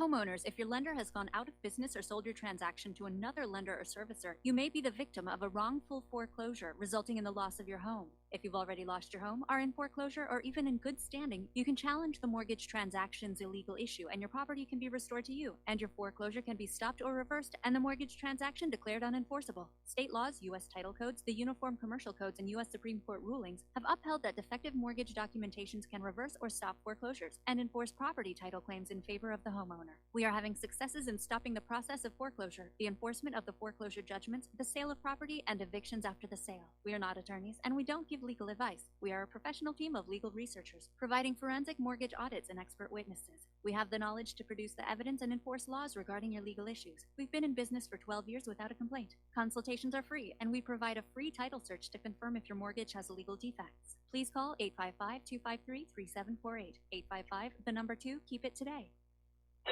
Okay, nurse, let's get this man to the ER stat. Right away, doctor. We see this every day. Heart attack or angina pain due to blocked and clogged arteries. Chelation can remove obstructions or blockages from arteries and help avoid painful and expensive surgery. Now there's Angioprim. It's a liquid oral chelation product that you take with juice. You start to feel the results fast. Angioprim increases blood flow all over the body, and that means more energy and strength to take on the day with less aches and pains. 60 years of research has gone into chelation, and Angioprim is the result. A safe and easy way to unblock your veins and arteries from buildup that slows circulation. Paging Dr. Jones. Please report to the emergency room right away. Log on now for a special radio offer from Angioprim. That's angioprim.com/radio. ANGIOPRIM. Angioprim.com/radio or call 877-882-7221. That's 877-882-7221.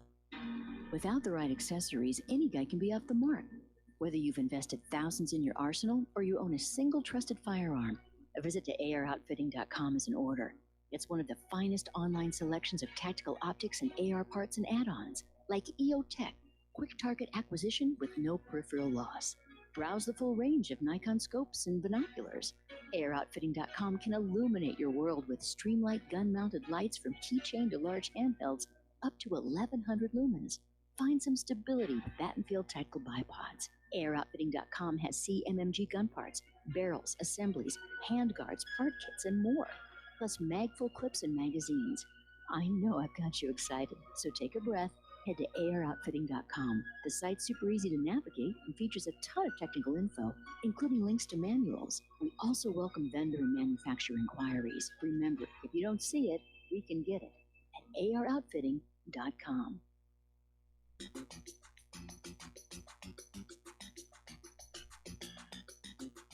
Welcome to What Really Happened Radio. Visit us online at whatreallyhappened.com. And now, set your eyes on the future and let's consider what really happened. And aloha, America. Welcome back to the show here. And I did a little homework on the break, and my memory apparently is still intact. Zoroastrianism goes back in the history record to 500 BC. couple of hundred years before Buddhism, but there are indications it may have existed as far as 2,000 years BCE. So it's got a long shelf life. And apparently it's still being practiced today in Iraqi Kurdistan, places like that. All right, getting on back to the political news. As you know, as part of this tit-for-tat, let's annoy Russia all we can, the Russian consulate in Seattle was shut down, and the diplomatic staff declared persona non grata and basically kicked out of the country. And the U.S. government has now entered that building, which is technically Russian property and Russian sovereign territory, and they've gone into the embassy to look for whatever they can find, or the consulate, whatever they can find. And the Russian embassy is saying this is a violation of international law, not to mention common sense diplomatic protocol. I mean, if the U.S. wants to break into a consulate, break into that Israeli consulate in New York and find out what that source of radiation is. But the spokesperson for the Russian Foreign Ministry, Maria Zakharova, called the development a hostile takeover of the compound by the United States.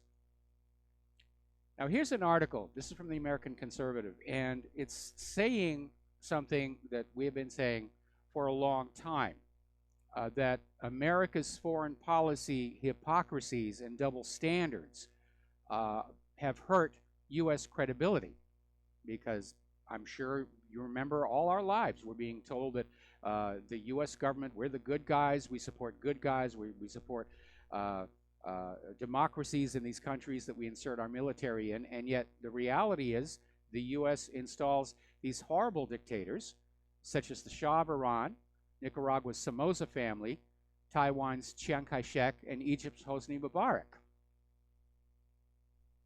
And so people around the world are coming to understand a U.S. intervention is a bad thing, and the country is going to be far worse afterwards. Remember when the U.S. brought down Chile's Allende and replaced him with Pinochet. Another article, this is from the American Conservative, The Lies Behind America's Interventions. And this is something that all of you should probably print out. It's linked to the front of whatreallyhappened.com. Print it on out and have copies to give to people. It's time for the American people to face up to the reality that we get lied into wars of conquest. And obviously, you start with the insistence that Saddam Hussein had nuclear weapons, which was used to justify the 2003 U.S. invasion of Iraq. And the U.S. government also insisted Saddam had ties to al-Qaeda. Neither was true. Ideologically, Saddam and al-Qaeda were opposed. Al-Qaeda is theocratic in nature. Saddam's was the only secular government in the region. And let's not forget the first Iraq war that was brought out by the story of Iraqi soldiers dumping babies out of incubators in a Kuwait hospital. And the 15-year-old daughter of the Kuwaiti ambassador basically lied to a set-up congressional committee and to the world to get everybody to say, oh, we have to go on in, we have to get those evil Iraqis, how dare they do that? And again, the story didn't make sense, because why would the hospital staff who are there apparently witnessing all of this, including, as claimed, this daughter of the Kuwaiti ambassador, why didn't they just pick the babies back up, wrap them in blankets? Incubators haven't been around all that long, and yet babies were being born and nursed to health long before incubators were invented.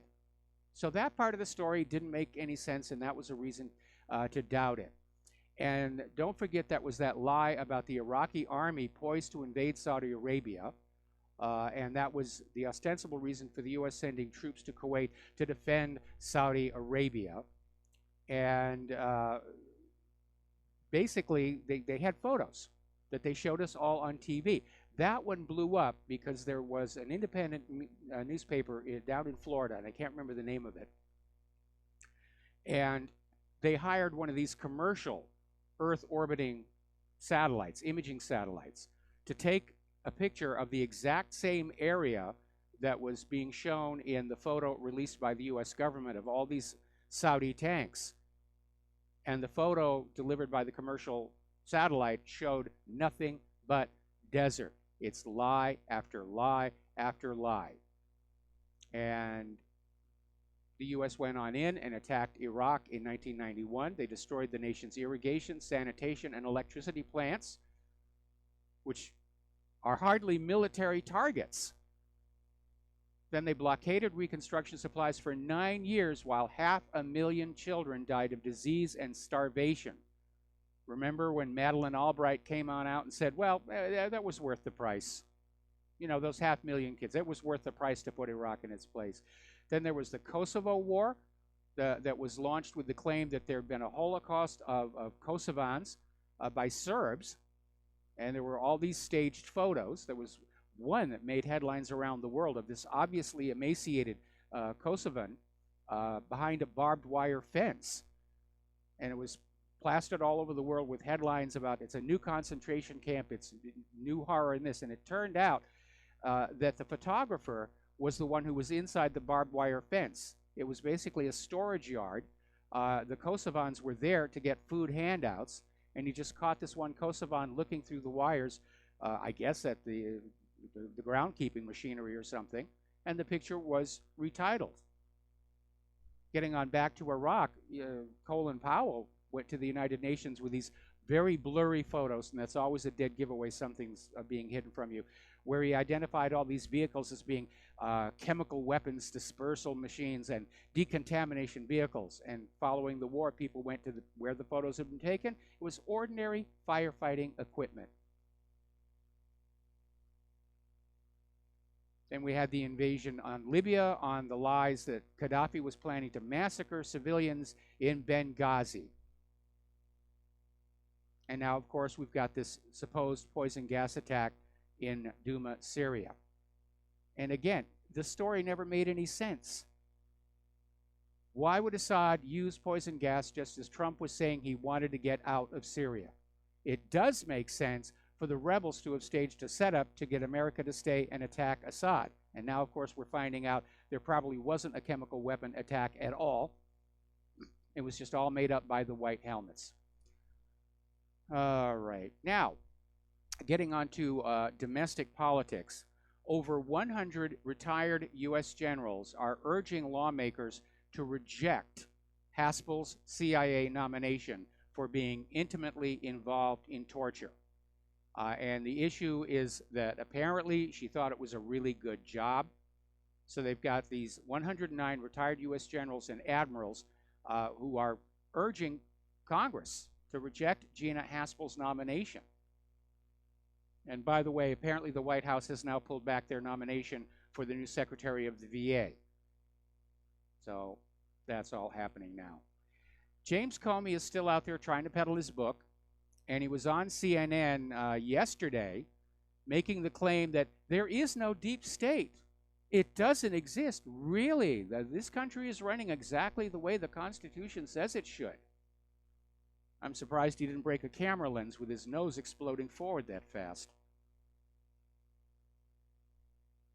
Now, the Senate Judiciary Committee voted earlier today to approve a bipartisan bill to protect Special Counsel Robert Mueller from being fired from the midst of the Russian investigation. And Senate Majority Leader Mitch McConnell is saying he's not going to bring it to the floor because he doesn't think Trump is going to fire Mueller. And I don't think Trump is going to fire him either because Mueller is turning into a huge, huge embarrassment. The longer he's there in the public light thrashing around, the more obvious it becomes there never was anything to the Trump collusion situation. But the real problem here is Congress is trying to violate the separation of powers doctrine. They're trying to meddle in the affairs of the executive branch. They're not supposed to do that. It's a simple system. Congress enacts the laws. The president enforces the laws. The courts interpret the laws to make sure they are in compliance with the Constitution. That's how it's supposed to work. Now, one of the reasons that Congress has issued a new AUMF and refused to vote back their authority to declare war as it is under the Constitution is they know war is very unpopular with the American people. They're coming up on the midterms, they don't want to have a congressional vote whether to go to war or not, because their Israeli handlers, their corporate donors would say, yes, vote for war, and that could cost them their job. So they're just going to dump it on the president and say, I'm opposed to the war. Really, you can vote me back into office. I'm opposed to all the wars, but golly gee, the president's got the authority now. So let's turn to Michael Cohen and what appears to be yet another episode of rummaging around the gutter to try and damage Donald Trump. And apparently Trump is very concerned about this. And Trump, he's not tweeting like a man who's got nothing to fear. He's obviously concerned that Cohen might strike a deal with prosecutors to avoid charges or prison time. Now, Cohen is saying that he's going to plead the Fifth Amendment in the Stormy Daniels case. And this is what I mean by rummaging around in the gutter. We're talking about a porn star. And supposedly, Stormy Daniels, I guess, shook down Donald Trump, threatening to go public unless she was given a payment, which was $130,000. So I think the real criminal here is Stormy Daniels for being an extortionist along with being a porn star. And we don't hear anything about that. They're going after Trump's lawyer. They're going after Trump. Stormy Daniels is free and clear of... Stormy Daniels is as free and clear as Hillary Clinton is.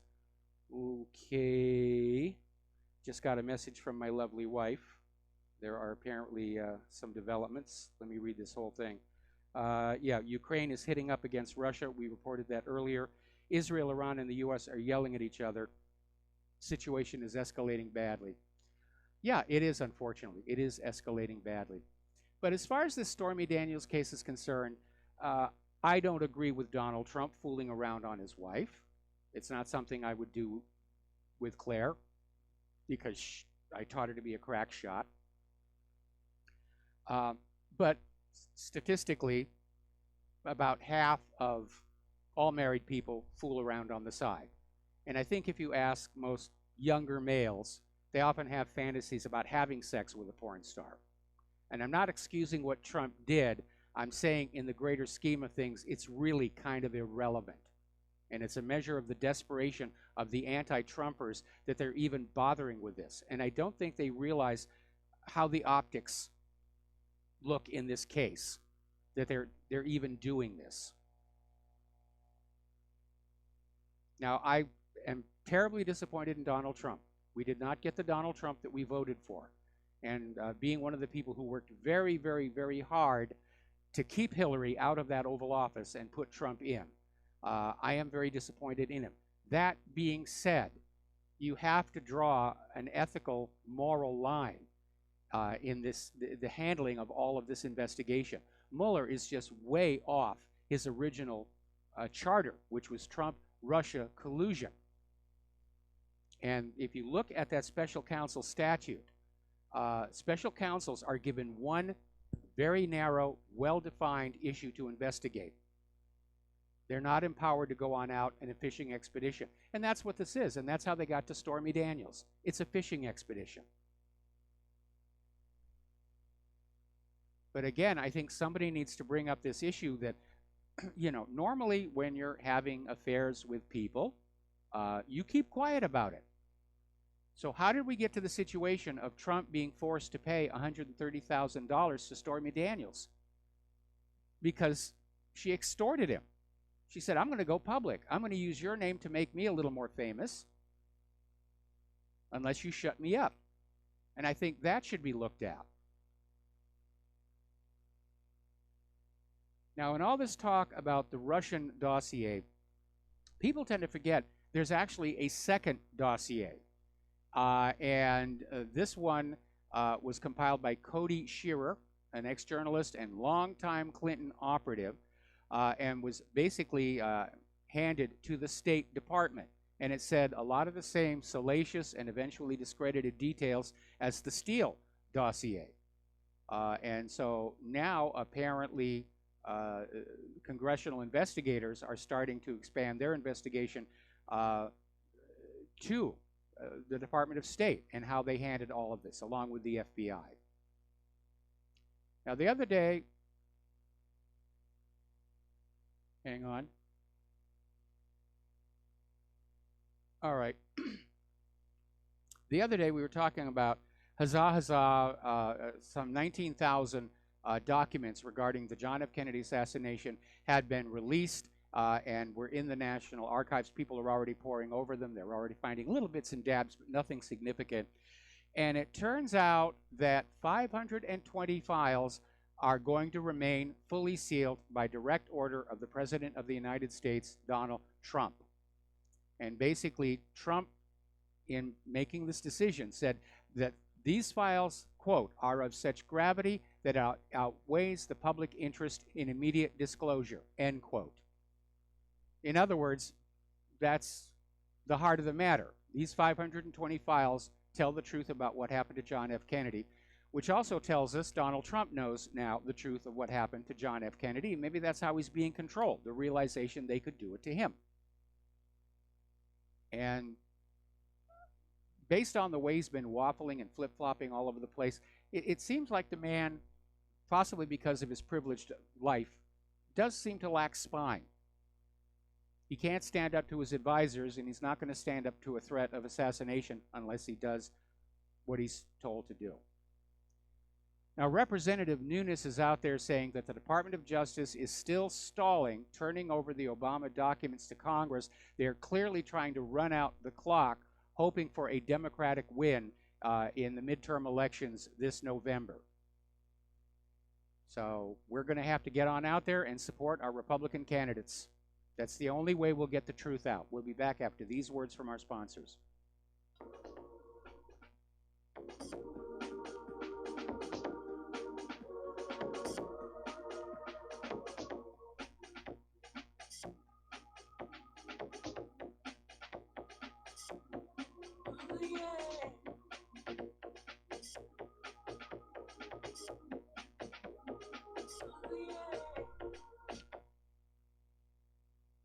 This is too good to be true, except this time it is real.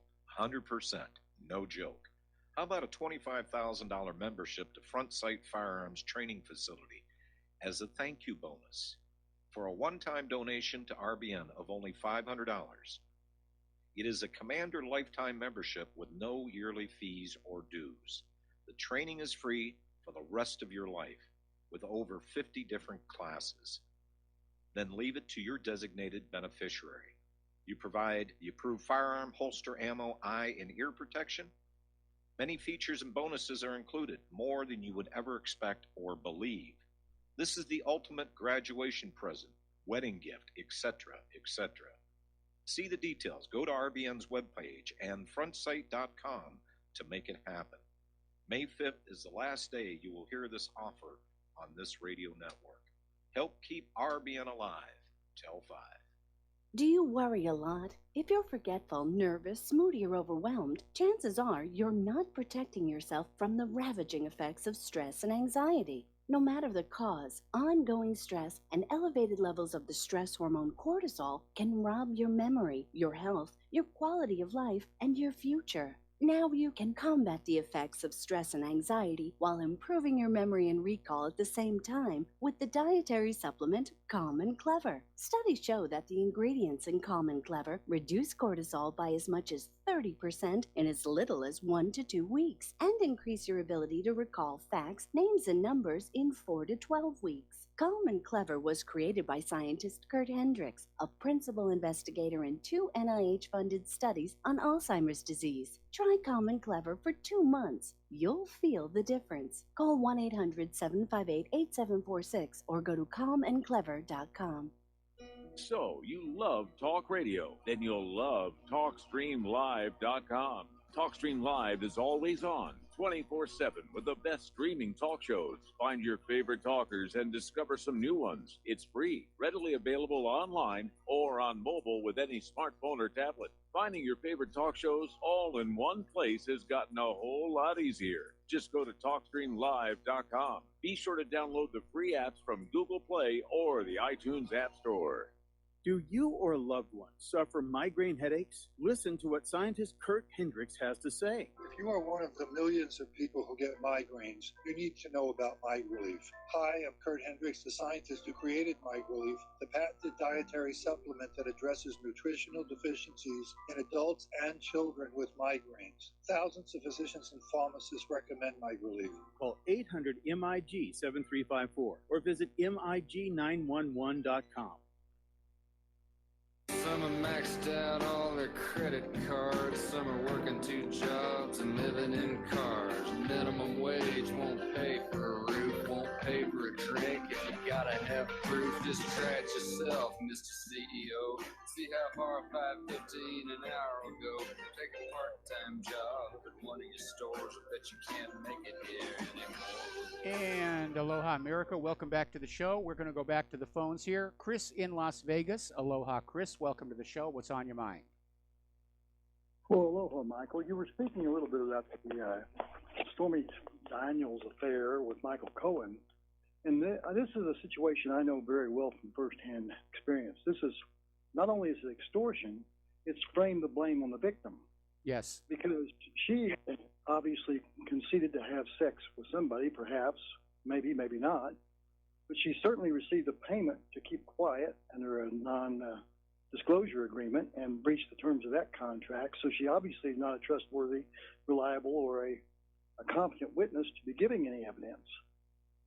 When you frame the blame on the victim, the person who was extorted in this particular case, either Donald Trump or through his so-called counsel, Cohen, this is a tactic that Mossad uses habitually. This has been going on since the beginning of time, where you create the illusion that your victim is doing what you yourself are doing, but you apply the blame to them to defer and deflect from your own bad actions. Well, that's definitely what's happening. And, of course, the anti-Trumpers are perfectly willing to go along with that and try and cast Stormy Daniels as the wrong woman. But clearly the sex was consensual. So Trump doesn't have to worry about being Bill Cosby'd on this. Again, I think it is indicative of the desperation of the anti-Trumpers that they're even trying to use this as an issue. Because, to me, this looks bad. In fact, I think the reaction of a lot of people is, you know, after all that money and all of Mueller's investigations, this is the best they could come up with. He had sex with a porn star. Big deal. Isn't Congress getting the cart ahead of the proverbial horse in this matter, exonerating Mueller before they know what his culpability, liability, suitability, and criminality is in this case? Well, they're not exonerating him. He hasn't been charged with anything, although I think Gohmert says he's got some damaging information on Mueller. What Congress, or what the committee did, is they've approved a law that would say Trump cannot fire Robert Mueller. And it's a breach of the separation of powers doctrine. They're meddling where they don't have any business to meddle. And again, it's another sign of desperation. The deep state, which Comey says doesn't exist, and would he lie to us? Yeah, they want Trump out. Even though Trump is giving them pretty much everything that they want, for some reason they still want him out. And I think it has to do with the fact that if the scandals around the email server and the Clinton Foundation do explode into view, Trump cannot be counted on to try and tamp it down and hide it. This seems to have some relation to this super secret special executive services, or Services group, this deep state group of administrative commission czars, who are commissars, communist czars, who are ruling from behind the scenes and having extreme exoneration from anything the Post does. He can't even remove them. That may be what this pretextual immunity from losing his retirement benefit is tied to. If he has abused his discretion egregiously and criminally, he should lose his retirement. It should be a quo warranto, removal for cause, forever from all Yeah, entitlements well, and the benefits. Washington elites never eat their own. Anyway, Chris, I got to let you go. We got to do a station break. I'll be right back after these words.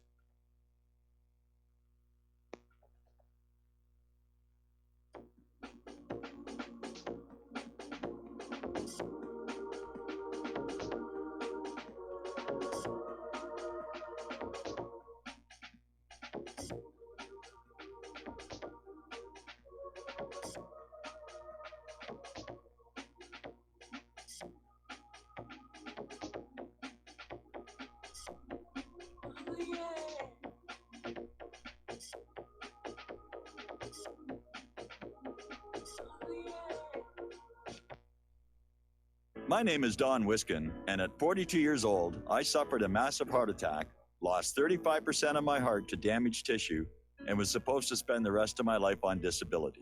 What did I do? I took Extendivite, a garlic and cayenne mix of 7 herbs which rebuilt my heart and gave me back my life.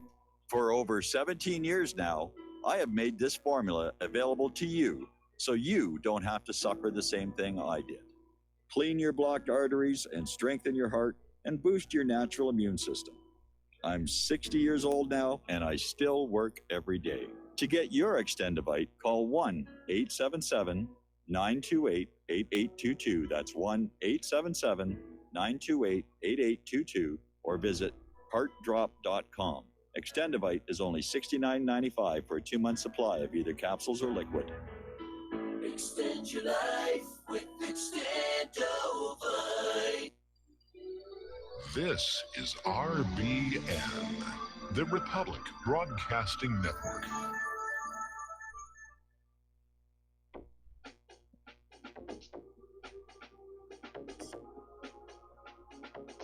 What really happened with your host, Mike Rivero, because World War III is a really bad idea.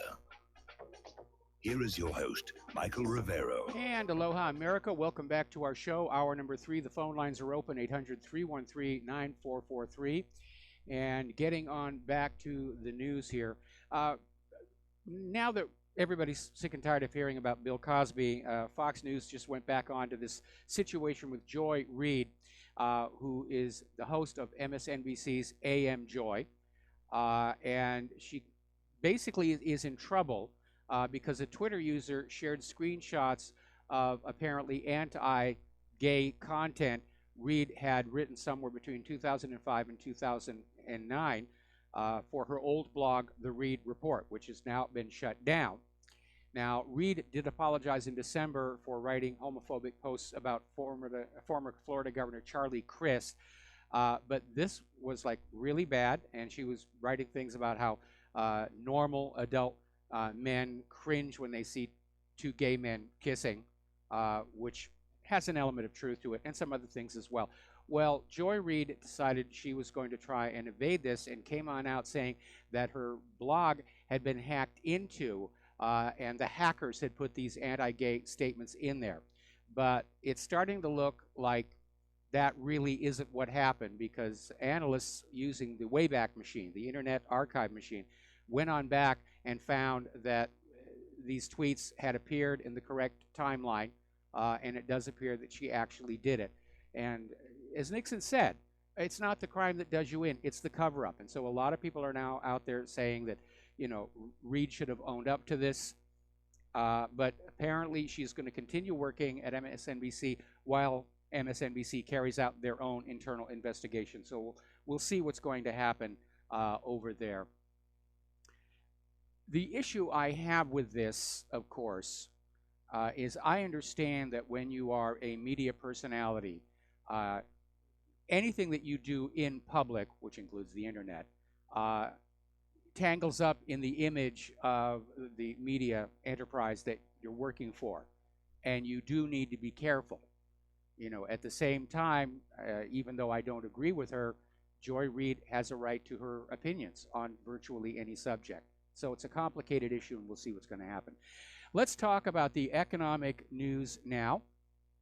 It is being predicted, especially with disruptions in the Middle East, that the United States will be the world's top oil producer next year, and of course, that oil will be for sale only for the US dollar.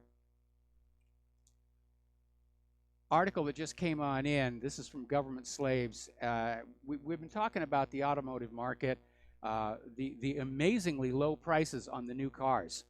For anybody who's actually got money, it's a wonderful time to buy a new car. And even the used car prices are way down. We got a real nice deal on the replacement for our stolen Honda. We're very happy with that car. But apparently, according to this article, Ford may be giving up on its U.S. car business, and GM may be following. And Ford said Wednesday it will only offer 2 new cars in North America over the coming years. The Mustang, which is a muscle car, much sought after by gearheads, and the Focus Active, which is this rugged hatchback. It's already debuted in Europe. And it's sort of like the Subaru Crosstrek or the Buick Regal Tour X. GM is moving along the same lines. They're cutting back on the number of different models of cars they're putting on out, which means the closure of the factories that make those abandoned models. And as I said, down at the bottom of the hill that we live on here, there's an old abandoned multi-screen outdoor movie theater. Used to be used for a flea market, which was kind of fun to go to. Now it's being rented out as an overflow lot for the car dealerships, because the car dealerships are under contractual obligation to accept so many cars from the manufacturers, they can't sell them. In fact, there was one Ford dealer was advertising about 2 months ago on the radio, and just before our Honda was stolen. Had we known the Honda was going to be stolen, we would have gone to this guy. But basically saying that he'd lost the lease on his overflow lot, and he had to get rid of all these cars by the end of the month. And so he was wheeling and dealing. Now, business is good over at Lockheed Martin. They're raising their 2018 forecast because war is good for the war business, and they're looking at all that strong defense funding that is coming in from Congress and the Pentagon. And so they're very happy about what's going on. And every time the U.S. uses up more weapons, Lockheed gets to sell them a few more. So business is booming, so to speak. Now, one of our callers earlier in the show mentioned this, and Germany's largest bank, Deutsche Bank, is significantly cutting U.S. jobs, U.S. rate sales, and trading. It's reducing its business in the U.S. and Asia. And as that caller said, this may be an indication that Deutsche Bank knows that something is about to happen with Asia, with the United States, with the U.S. dollar, with the yuan. Or it may be that Deutsche Bank is feeling very exposed for some of the fraud that they've been caught doing in other countries, and they want to sort of pull back in to where German law might shield them. We're going to do a shout out to our on-air affiliates who are just now rejoining our network. Over in Great Britain, they have a chain of stores called Pound World, which is kind of like, you know, our dollar stores here in the U.S. And apparently the chain is about to close a third of its stores. And that will put 1,500 people out of work. And I remember we had a dollar store down at our local mall. It went out of business. When those dollar stores can't make it, you know the economy is in serious, serious trouble.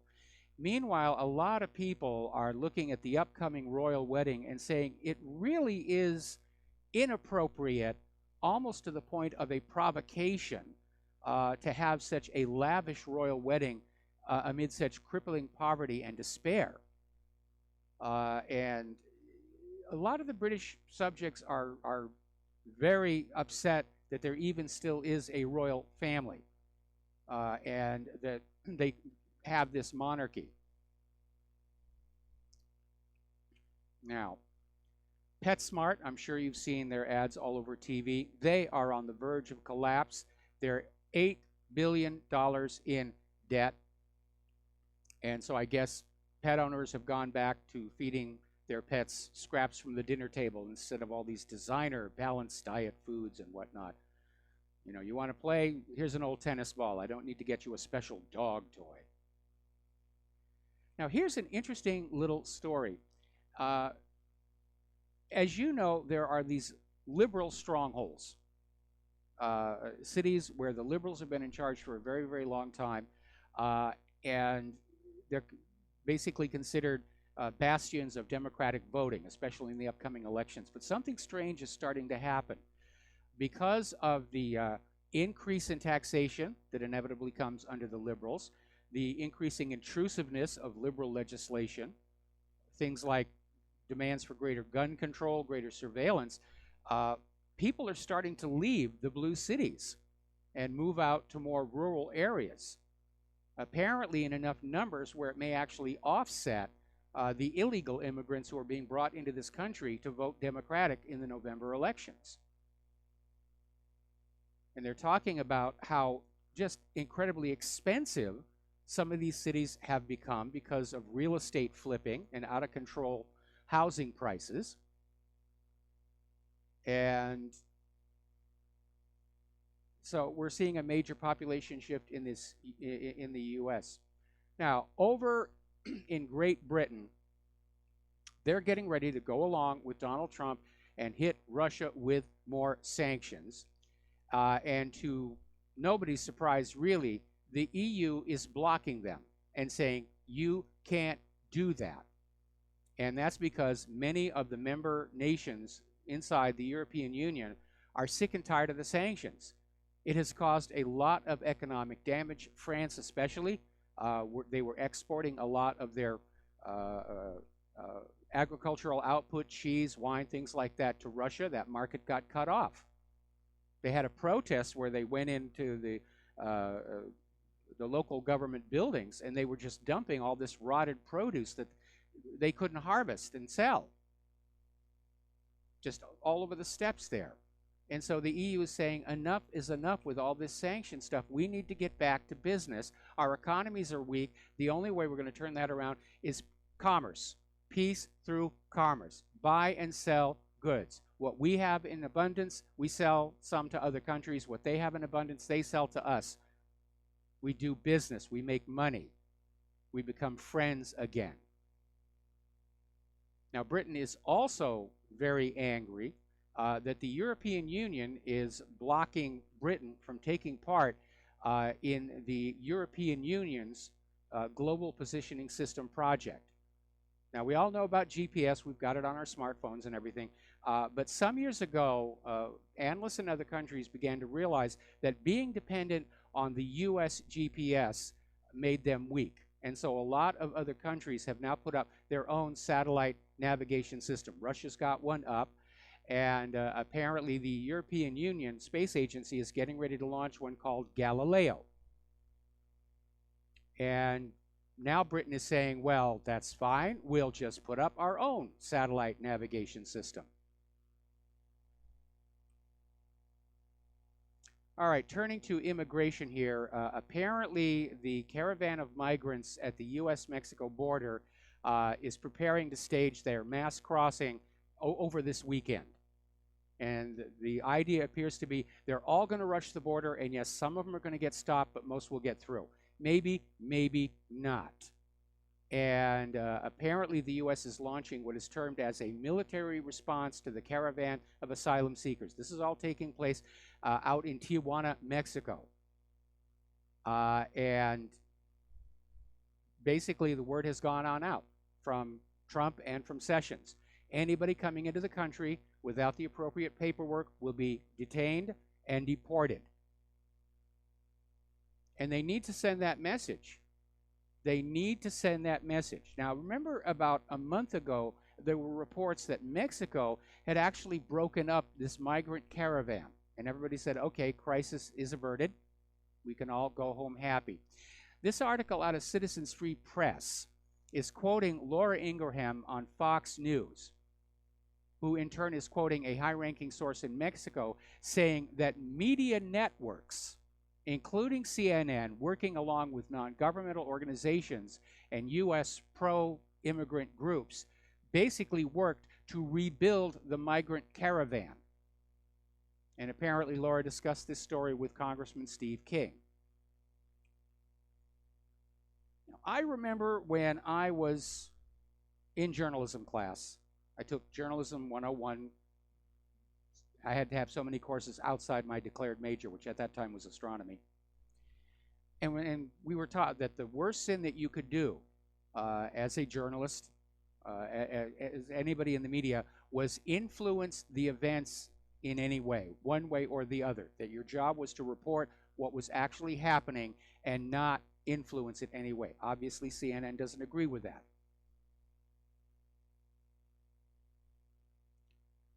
Okay, apparently Homeland Security is saying they're about to go nationwide with their facial passenger scans. And my concern with that is that these facial recognition systems don't seem to work all that accurately. And if you were to go through one with like serious allergies where your face was all swollen and puffy, it might not let you through. But it's making money for somebody, and Homeland Security is going to go ahead with it. And it seems like much of what Homeland Security has done since the departure of Michael Chertoff is just buy a lot of stuff, mostly from the Chertoff group. Somebody just sent in an update on Deutsche Bank. Apparently, they published an 80% loss in net income owing to a recent strategy shift. Okay, let's see, I need to see what the date on this one is. I'm getting a lot of stuff in the email right now. Yep, this one is right now. Apparently, the Russian Navy launched a missile strike against ISIS and rebels in Syria, and apparently Americans have been killed. Of course, you have to ask, what were the Americans doing with ISIS and the rebels? Russia did not notify the U.S. prior to launching these attacks, and it's not known if the Americans are regular military or contractors. The U.S. is not reacting publicly to this yet because the government does not want the American people to know its advisors were involved with ISIS. Well, that may keep this thing from blowing out of control. Boy, that's amazing. Okay, I want to talk about this psychiatrist, Peter Breggin, MD. And he has come on out with an article and testimony before courts involved in various lawsuits to basically reaffirm that psychiatric medicine is going to lead to more violence and shootings. There is a clear link there. And he tells the story about how in the early 1990s, a federal court appointed him to be the scientific expert for all of the combined product liability cases that were brought against Eli Lilly throughout the country. Sorry about that, I got the hiccups. Throughout the country concerning Prozac-induced violence, suicide, and crime. And since then, he's kind of specialized in this. He's been involved in all these cases in which judges and juries and prosecuting attorneys have determined that psychiatric drugs have caused or substantially contributed to violence. And he's got a website, and he's got a list of these cases, apparently far more than it is at ssristories.org, because they only have a few court cases where the courts ruled the drugs were responsible, but apparently there's a lot more. So he wrote this peer-reviewed article in 2004 about antidepressant-induced suicide, violence, and mania, and basically said what's going on is mania with psychosis is the extreme end of a stimulant continuum that often begins with lesser degrees of insomnia, nervousness, anxiety, hyperactivity, and irritability, and then progresses toward more severe agitation, aggression, and varying degrees. And he's saying what happens is these antidepressants accelerate that process. I keep thinking back to this one story that was at ssristories.org about a kid who attempted suicide. And they got to him in time, they intervened, he survived, and when it was all over, they said, "Why'd you do it?" And he said, "I don't know. It just popped into my head, and I couldn't stop myself." And this is an issue for me because many years ago, my doctor put me on antidepressants. I don't remember which one it was. And for 3 weeks, I was fun. I was happy. People wanted to be with me. I got invited to parties. And then the 4th week, there was a crash. And the only way I got through it, I was literally sitting on the floor in a corner saying, it's the chemicals, it's the chemicals, it's the chemicals, it's the chemicals.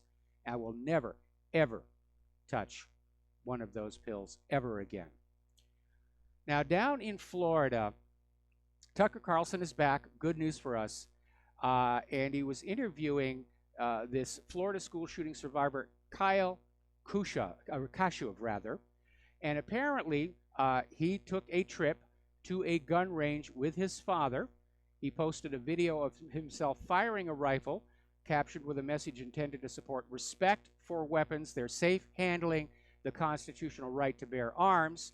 And apparently, after that, he was called into the school office and met with a school resource officer before a sheriff's deputy showed up. And they interrogated him. Why didn't they do that with the guy who turned out to be the real shooter? I mean, this is ridiculous. They continue to punish law-abiding, safe gun owners and users for the crimes of a few crazies whose brains are melted on this medication. Now, former U.S. Congressman Joe Walsh brilliantly explained why does an American need an AR-15, and he posted in a tweet, to make sure what's happening to Alfie Evans never happens here. That's why. Now, for those of you who don't know what's going on, when we come back from this commercial break, I'll explain who Alfie Evans is and why it's a contentious issue. We'll be right back.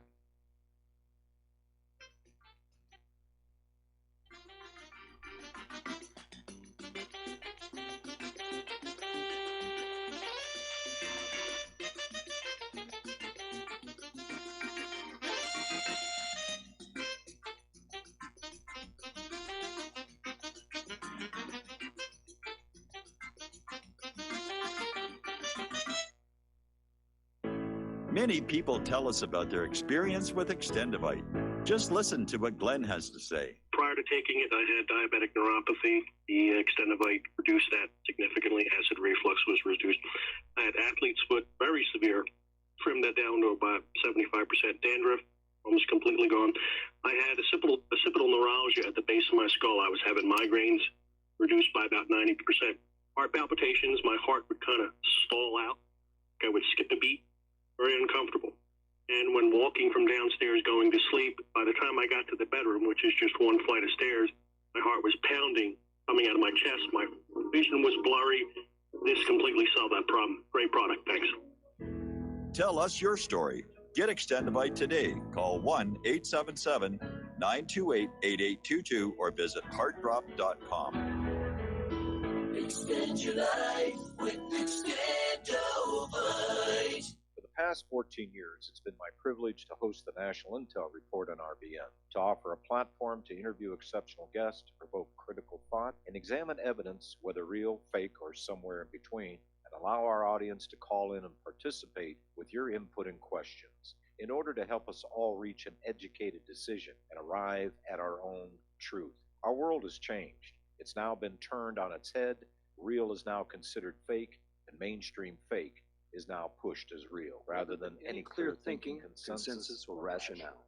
Those few remaining beacons of light, the ones still shining through the mainstream media lies, propaganda, and deception, are being viciously attacked at every level through attempts at censorship, threatening advertisers, jailing hosts, and even killing journalists brave enough to speak the truth to you. We are in a war for our very freedom and existence, and through these despicable acts, freedom haters, collectivists, and communitarians have shown that they will stop at nothing to blot out these last few beacons of light. Truth is becoming increasingly more difficult to unmask, just as the term unmasking itself is spoken by those usually anonymous sources. They promote their lies, wishing to mask the truths by ignoring it, vilifying it, or conspiratorializing it into a black hole abyss. Regrettably, RBN has reached the tipping point, and through internal audit and actuarial review, it has now been determined that the only life raft of survival to this network is to go the way of PBS, that being audience-supported. Like a cornered animal, the left with veracity is pulling out all the stops with every effort to effectively blacken our beacon forever. Help us, folks. Help yourselves. Don't let our light stop shining. Our motto has always been, because you can handle the truth. It's time to review your budget, folks. If you want the truth to keep flowing through RBN, go to republicbroadcasting.org and become a regular monthly donor of 30, 40, 50, or 100 or more a month and ensure you keep the truth flowing. What this country is coming to, I sure would like to know. If they don't do something by and by, the rich will live and the poor will die. Doggone, I mean the panic is on. Can't get no way, can't draw no pay. And aloha, America. Welcome back to the show. And we're talking about former U.S. Congressman tweeted out, why doesn't America need an AR-15 to make sure what's happening to Alfie Evans never happens here? Now, what's going on with Alfie Evans, this is an infant who's being kept in a hospital. He's got a serious illness, and basically the courts in Great Britain have said he should be left there and allowed to simply pass away. Now, Alfie Evans' family wants permission to take the baby out of the hospital and take him to other countries to look for some alternative forms of treatment that might actually help him. And the Court of Appeal in Great Britain ruled against the family, saying, no, you will stay here. Our medical care is adequate, but it's not going to save your child. Now, this has been very contentious. The Twitter storms have been scathing. And as of the last word, the courts have relented and allowed the parents to take the child home to, quote, die with dignity, but apparently are still not willing to let the child seek medical care in another country. And what our former congressman is basically reminding us is the reason that the Founding Fathers gave us the Second Amendment was to resist tyranny in government. It wasn't about hunting.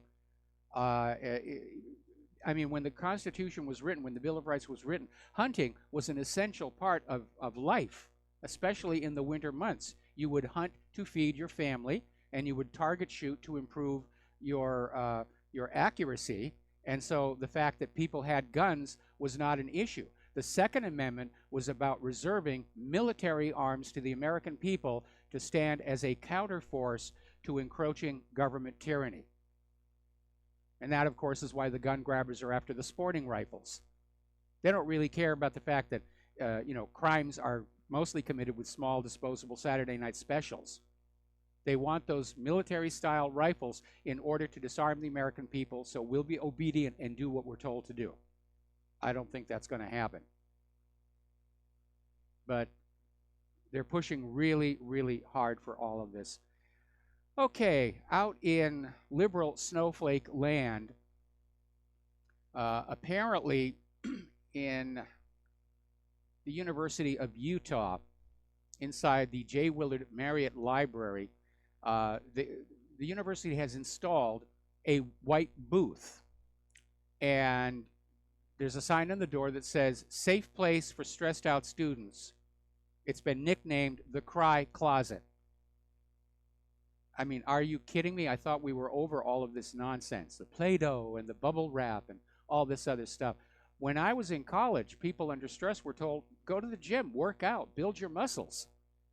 Exercise is good for dealing with stress. Now they're teaching kids, go into a closet and cry. Nigel Farage even commented on this, saying the university has lost the plot. This idea of a closet to lock yourself in when you're feeling too stressed out. I mean, it really is ridiculous. Now, the millennial snowflakes now have somebody to blame for the fact that their lives are not going the way they thought they should be going.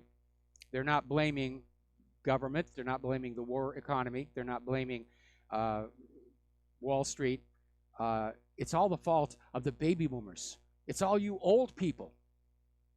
You're to blame for the country being worse off. And I do resent that because I've spent a third of my life now trying to make this a better place for the future generation. And I will grant you I have not succeeded.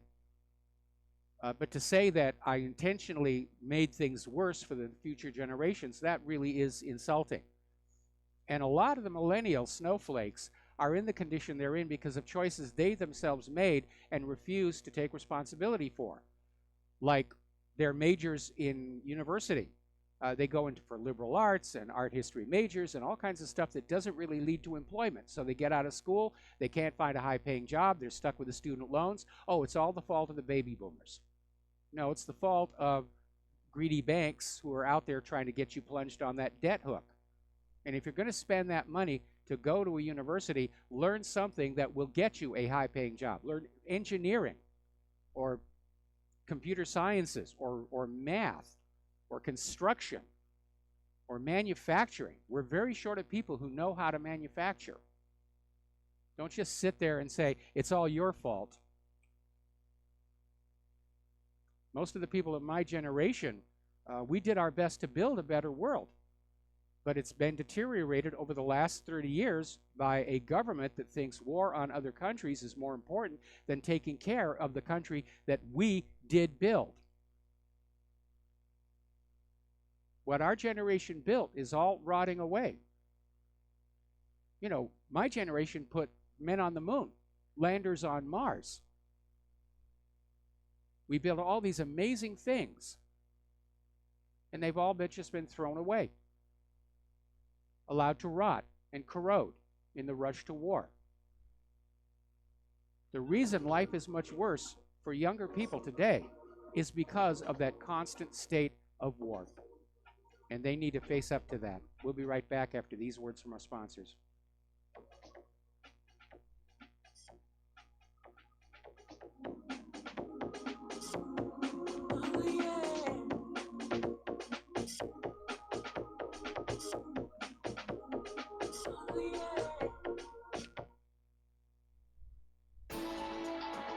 You are tuned in to the Republic Broadcasting Network. Visit our website by going to republicbroadcasting.org.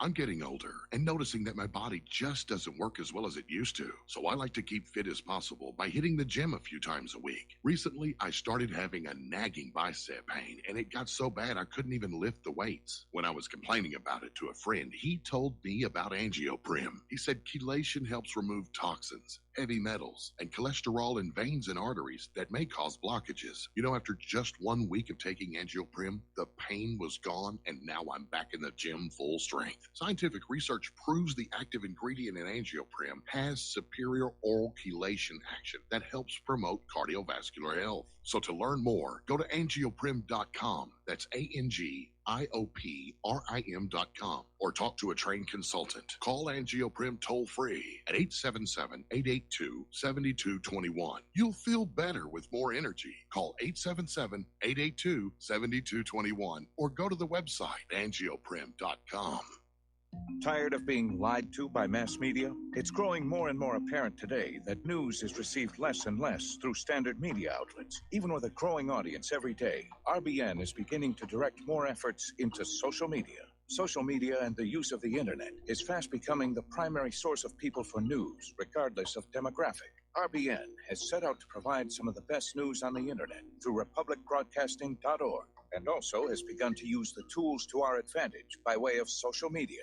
Republic Broadcasting is now operating a Facebook page to function as yet another avenue to have our collective voice reach new audiences across not only America, but across the globe as well. The Facebook page features not only news, but also an RBN player to listen to our broadcast. Get involved by visiting facebook.com/Republic Broadcasting and liking our page and share it with your friends and family, because you can handle the truth. Many people write us about their experience with Extendivite. Allow me to read a few from Amazon.com. Dr. Sam Serino reviewed the Extendivite product. Good ingredients, feeling much better since taking product. It seems that the tablets work well. Once again, thank you for your product. My acid reflux has really improved thanks to the Extendivite. Together with my thumb joints, the pain is gone and I'm able to grip things much better. My friend has peripheral arterial disorder and their lower legs were hurting in a red color, but thankfully there has been a significant improvement. Kind regards, Janice. My husband feels a big difference using Extendivite. Thank you. Tell us your story. Get Extendivite today. Call 1-877-928-8822. That's 1-877 928-8822 or visit heartdrop.com. Extend your life with Extendovite. If you got the money, honey, we got the bombs. We'll plant them anywhere you like and blow up anyone. Whip this world into a frenzy, killing babies, dads, and moms. If you got the money, honey, we got the bombs. If you got the money, well, we won't say we did. The And aloha, America. Welcome back to our show here. And a little alarming article coming out of Nellert Blogspot, basically asking if California is going on the attack against homeschooling. And we know there's a bit of a war going on between the homeschoolers and the government. The homeschoolers want their kids to get a decent education, which is not happening in the public school system. They're getting indoctrination. They're being told what to believe, to be obedient to authority. They're not learning basic skills. And so parents more and more are turning to homeschooling to teach their kids basics. You know, how to read, how to write, how to do math. And government, of course, wants all the students in the school in order to go on promoting government propaganda. Human-caused global warming is real. The Second Amendment only applies to government-controlled militias, and so forth and so on. So it looks like there's an attempt to modify the education code in California, which would require homeschooling parents to basically go through the same process that a regular public school goes through to get permission to teach. And that, of course, is a burden parents, very few parents would be able to afford that, either in time or costs. And so it's another attack on the rights of parents to basically have any say about their children. But again, going back to Hillary Clinton's book, It Takes a Village, the attitude of the liberals is actually, we own your children. Thank you very much for giving them birth and for raising them and feeding them and housing them, but they really belong to the state. And so we will teach them, we will vaccinate them, we will tell them what to eat, and you have no say about that. We were talking yesterday about some of the sex education materials being given to California school children have really upset the parents. And again, what kind of a job do they think they're preparing these kids for with this kind of stuff?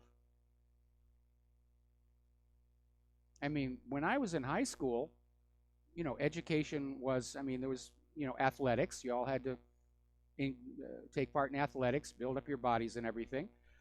Classes in algebra, physics, things like that.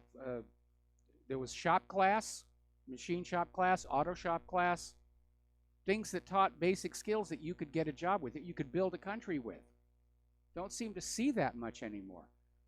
I keep thinking about that story yesterday where this university has basically shut down a 100-year-old outdoor recreation club because the outdoors is too dangerous. Really, you can't go out there. Go into this little cry closet and have your tantrum, and that will be it. It's weird. Somebody pointed out a very interesting double standard. Apparently, a judge ruled in favor of a bar that had ordered Trump supporters to leave the premises. And the Trump supporters had basically sued, and the judge agreed with the owner of the bar that, in point of fact, he had the right to refuse service to anybody. And it prompted a lot of people to say, what's going on here? Because we have, on one hand, the courts saying that the bar can boot the Trump supporters, but a bakery cannot deny gay customers. And it's another reminder that there doesn't seem to be any continuity in our legal system. It's all basically ad hoc determination. You know, we're against Trump, so the bar can kick him out. You know, we support the gays, so the bakers have to make them a cake. This is all very destabilizing to our society. And I don't know if that is really what is intended here, but it is very obvious hypocrisy and double standard. Now, California passed a law a while ago. In fact, it was November 2014. Proposition 47 And this was a law that was aimed at reducing charges for crimes that had been felonies to misdemeanors for drug and property crimes, including theft. Now, the stated goal of Proposition 47 was to reduce the state's prison population and emphasize rehabilitation, and to help drug addicts keep a felony off their record for what lawmakers now view as minor crimes. And to nobody's surprise, crime has exploded, because now criminals feel they can go on out and commit the crimes and not risk felony time. It's a misdemeanor. And so as long as the theft does not exceed $950 in value, it will be charged as a misdemeanor, no matter how many prior offenses the suspect has on their record. Shoplifting, receiving stolen property, writing bad checks, check forgery, and other thefts like car break-ins are now deemed a misdemeanor if under the $950 mark. Well, certainly our Honda would have qualified for that one. It's another example of people not really thinking what's going to happen when they pass these laws, because they're caught up in that liberal fantasy. We're going to make this law, and they don't understand human nature is going to turn these laws on their head. They open the borders, they think everything's going to be well, we get illegal immigrants, skyrocketing crime. They decrease crimes from felonies to misdemeanors. I wonder how many career criminals actually lobbied for and supported that law. And you get more crime. And sometimes it gets a little bit silly. This guy should have gotten a misdemeanor instead. Guy named Eric Lundgren, and he's basically, he's an environmentalist. And what he does environmentally is he recycles computers so that they don't become e-waste, because there's a lot of toxic things inside those electronics, which if dumped in a landfill will leach out into the groundwater, and you don't want it there.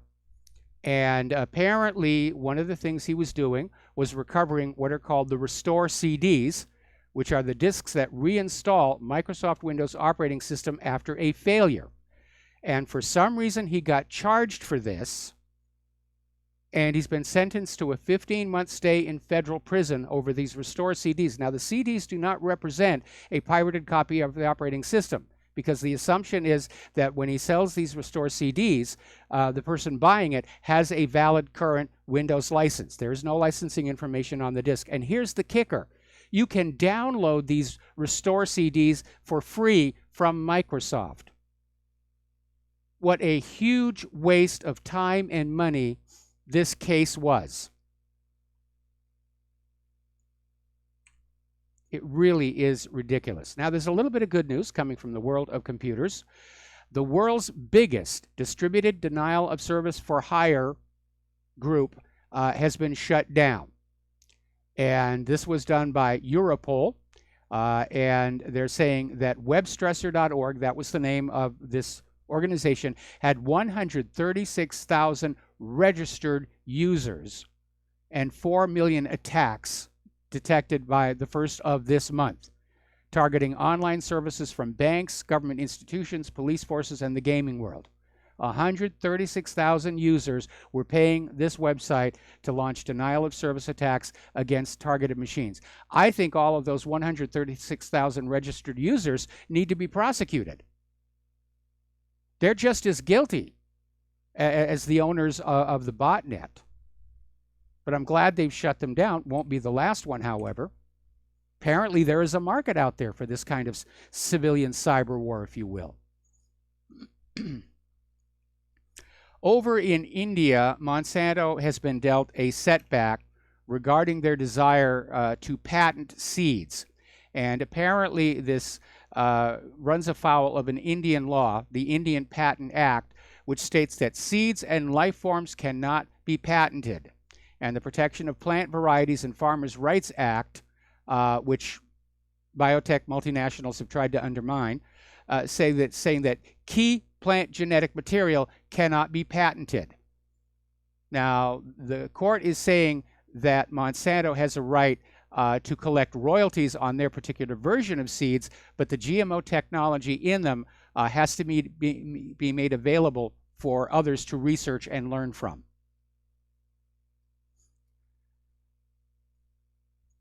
Now, a lot of people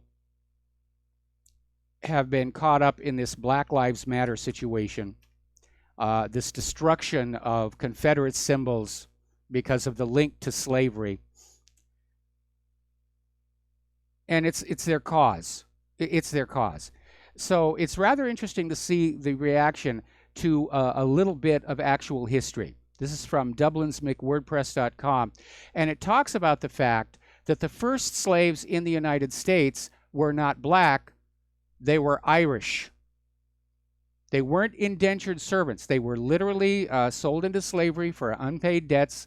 They were sent across the ocean, literally in the holds of overcrowded ships. A lot of them died. Those who survived the journey were bought and sold in chains to work as hard as their owners chose. Some of these Irish went to the Caribbean, to the American colonies. Does it sound familiar? Yeah, it does. Slavery is slavery, regardless of who's being enslaved. Now, this history of the Irish slaves has been suppressed. A lot of people don't know about it.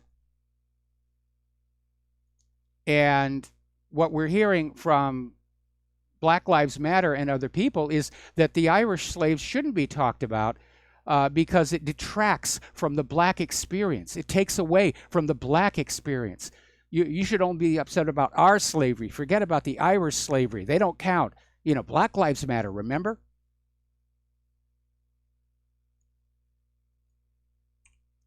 We seem to be short of common sense in this day and age. Everybody's just out there screaming about whatever they want and throwing a tantrum if they don't get it.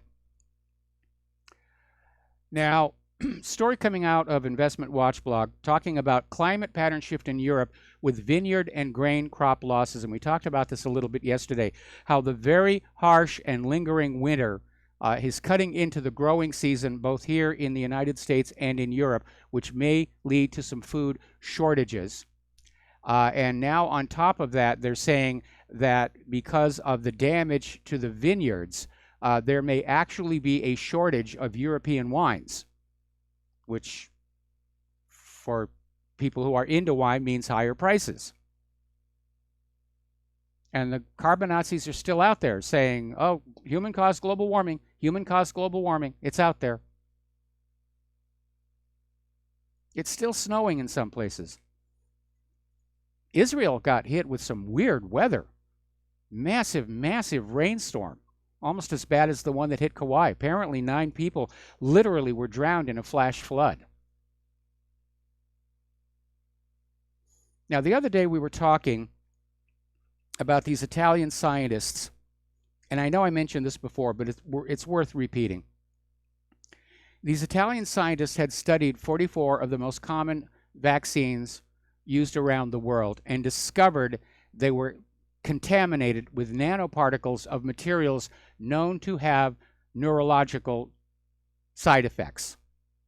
And they got interviewed on TV, they published, and now their homes have been raided, and the documentation of their findings has been confiscated. So once again, we're in this situation of we've got to protect the corporation. We've got to protect the money. We've got to protect the profits. And it really is very alarming to see just how far down that fascist road the world has gone. Because that's what fascism is. The teaming up of corporate interests and government power against the general population. We have the machinery of government protecting corporate interests, even to the point of attacking scientists who question the orthodox view of medicine and the safety of vaccines. So it's really intense. And you have to worry when you talk about the next generation. What are they going to grow up with? Mandatory vaccines that are more harmful than beneficial because it makes money? GMO food that causes cancer because it makes money? Toxic chemicals in their household and cosmetic products because it makes money? I keep thinking back to what we went through with Claire with her joint pain all those years ago. And we went to the doctors, and they gave her off-label medication and creams and ointments and special shoes and all the rest of it for 5 long years until we finally figured out for ourselves the problem was a class of chemicals called formaldehyde precursors in the low-end cosmetic and household products. And when I discovered that her symptoms matched exposure to these chemicals, I remember going on in and just saying, I just want to try an experiment for 1 week. We're not going to use any of these products. We didn't even have to wait a week. The very next day, the pain was gone. And we tried to communicate that back to the doctors. They weren't interested. They weren't interested at all. They're all about selling product. They're all about getting more money from you. They want a bigger, shinier sports car than the doctor in the office next door. I actually had a doctor who confided in me that when hospitals rate the physicians in their employ, they don't rate them for the quality of care. They basically look at how much revenue is being generated by the doctors. And the doctor who generates the most revenue, they get to stay. The doctors who are generating the least revenue, they're asked to leave. It really is a messed up system, and that's why I call it the medical industrial complex. Okay, we're going to take a phone call. Kevin in Connecticut, aloha. Welcome to the show. What's on your mind? Hey, Mike, how are you? Fine. First-time caller, long-time listener, and I just wanted to comment on something I heard the other day. I'm not listening to the show on the internet right now, so I'm not really sure if this is on topic or not. Okay. But when you were talking about the Security Council and the permanent members and the rotating in and out members, and how it basically the Security Council basically rules the United Nations, and the whole General Assembly thing and everything is basically just a dog and pony show. And you had mentioned that it would be a good thing that maybe if they shut the whole thing down. And that's why I wanted to comment, because I don't know the last time that you were in New York, but obviously being from Connecticut, I live only 2 hours from Manhattan. Okay, Kevin, I'm going to have to put you on hold. Yes. Okay, hold that place in your thought train, and we'll be back to you after these words from our sponsors.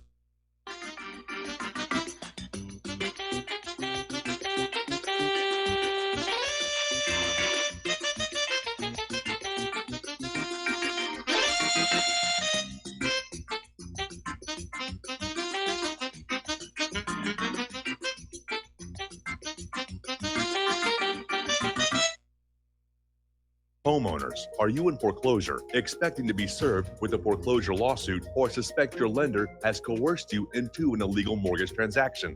A huge number of mortgages made in the last 10 years have legal issues and are possibly defective. State laws and the U.S. Supreme Court have upheld that defective mortgage documents are grounds for foreclosure defense and for counterclaims in favor of the homeowner. If your mortgage has been sold or assigned since closing the loan, it may be defective, and you may be paying the wrong party, and the lender may not have standing or the right to foreclose or collect payments under the law. If you would like to know if your mortgage is legal or not, or know if you are paying the right party, we can help. Our initial consultations are free of charge. We are not attorneys. We are legal researchers and work closely with experienced lawyers who know how to help you find the evidence to help you keep your home. Call toll-free 1-855-2-KEEP-IT. That's 1-855-2-KEEP-IT today. Without the right accessories, any guy can be off the mark. Whether you've invested thousands in your arsenal or you own a single trusted firearm, a visit to AROutfitting.com is in order. It's one of the finest online selections of tactical optics and AR parts and add-ons, like EOTech, quick target acquisition with no peripheral loss. Browse the full range of Nikon scopes and binoculars. AROutfitting.com can illuminate your world with Streamlight gun-mounted lights from keychain to large handhelds up to 1,100 lumens. Find some stability with Battenfield tactical bipods. AirOutfitting.com has CMMG gun parts, barrels, assemblies, handguards, part kits, and more, plus mag-full clips and magazines. I know I've got you excited, so take a breath. head to aroutfitting.com. The site's super easy to navigate and features a ton of technical info, including links to manuals. We also welcome vendor and manufacturer inquiries. Remember, if you don't see it, we can get it at aroutfitting.com. Hi, folks. CBD is the home run hitter for health right now. Why, you ask? Because of what it does for the body. Unfortunately, I can't tell you all about the benefit. You know, there's reasons.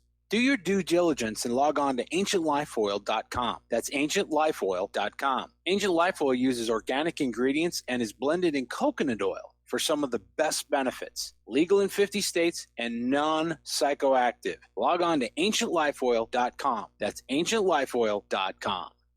Do you worry a lot? Whether you're a college student, busy professional, parent, or grandparent, ongoing stress and elevated levels of the stress hormone cortisol can rob your memory, your health, and your future. Now you can combat the effects of stress and anxiety while improving your memory and recall at the same time with the dietary supplement Calm and Clever. Studies show that the ingredients in Calm and Clever reduce cortisol by as much as 30% in 1 to 2 weeks. Call 1-800-758-8746 or calmandclever.com.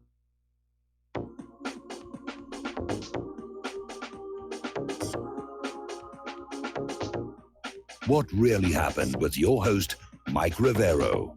You're listening to the Republic Broadcasting Network. Here is your host, Michael Rivero. And aloha, America. Welcome back to our show here. Last segment of our program on this Thursday. We're talking with Kevin in Connecticut. And the last time I was in New York was for the 10th anniversary of 9/11. I got invited to speak at a symposium there, which was a bit of a thrill because how many peace activists get to perform off Broadway? And while Claire and I were there, we did play tourist a little tiny bit, and we did stand outside the UN building. So that was the last time I saw that. Yeah, I was rambling a little there before the break, but what I wanted to say was the countries that have permanent missions in New York City, which basically ends up being a 70-story palace in Midtown Manhattan, they will never give that up. And especially with some of the countries that most of their citizenry is in destitute poverty while they live high on the hog as diplomats in one of the most expensive places on earth, with servants and everything at their feet.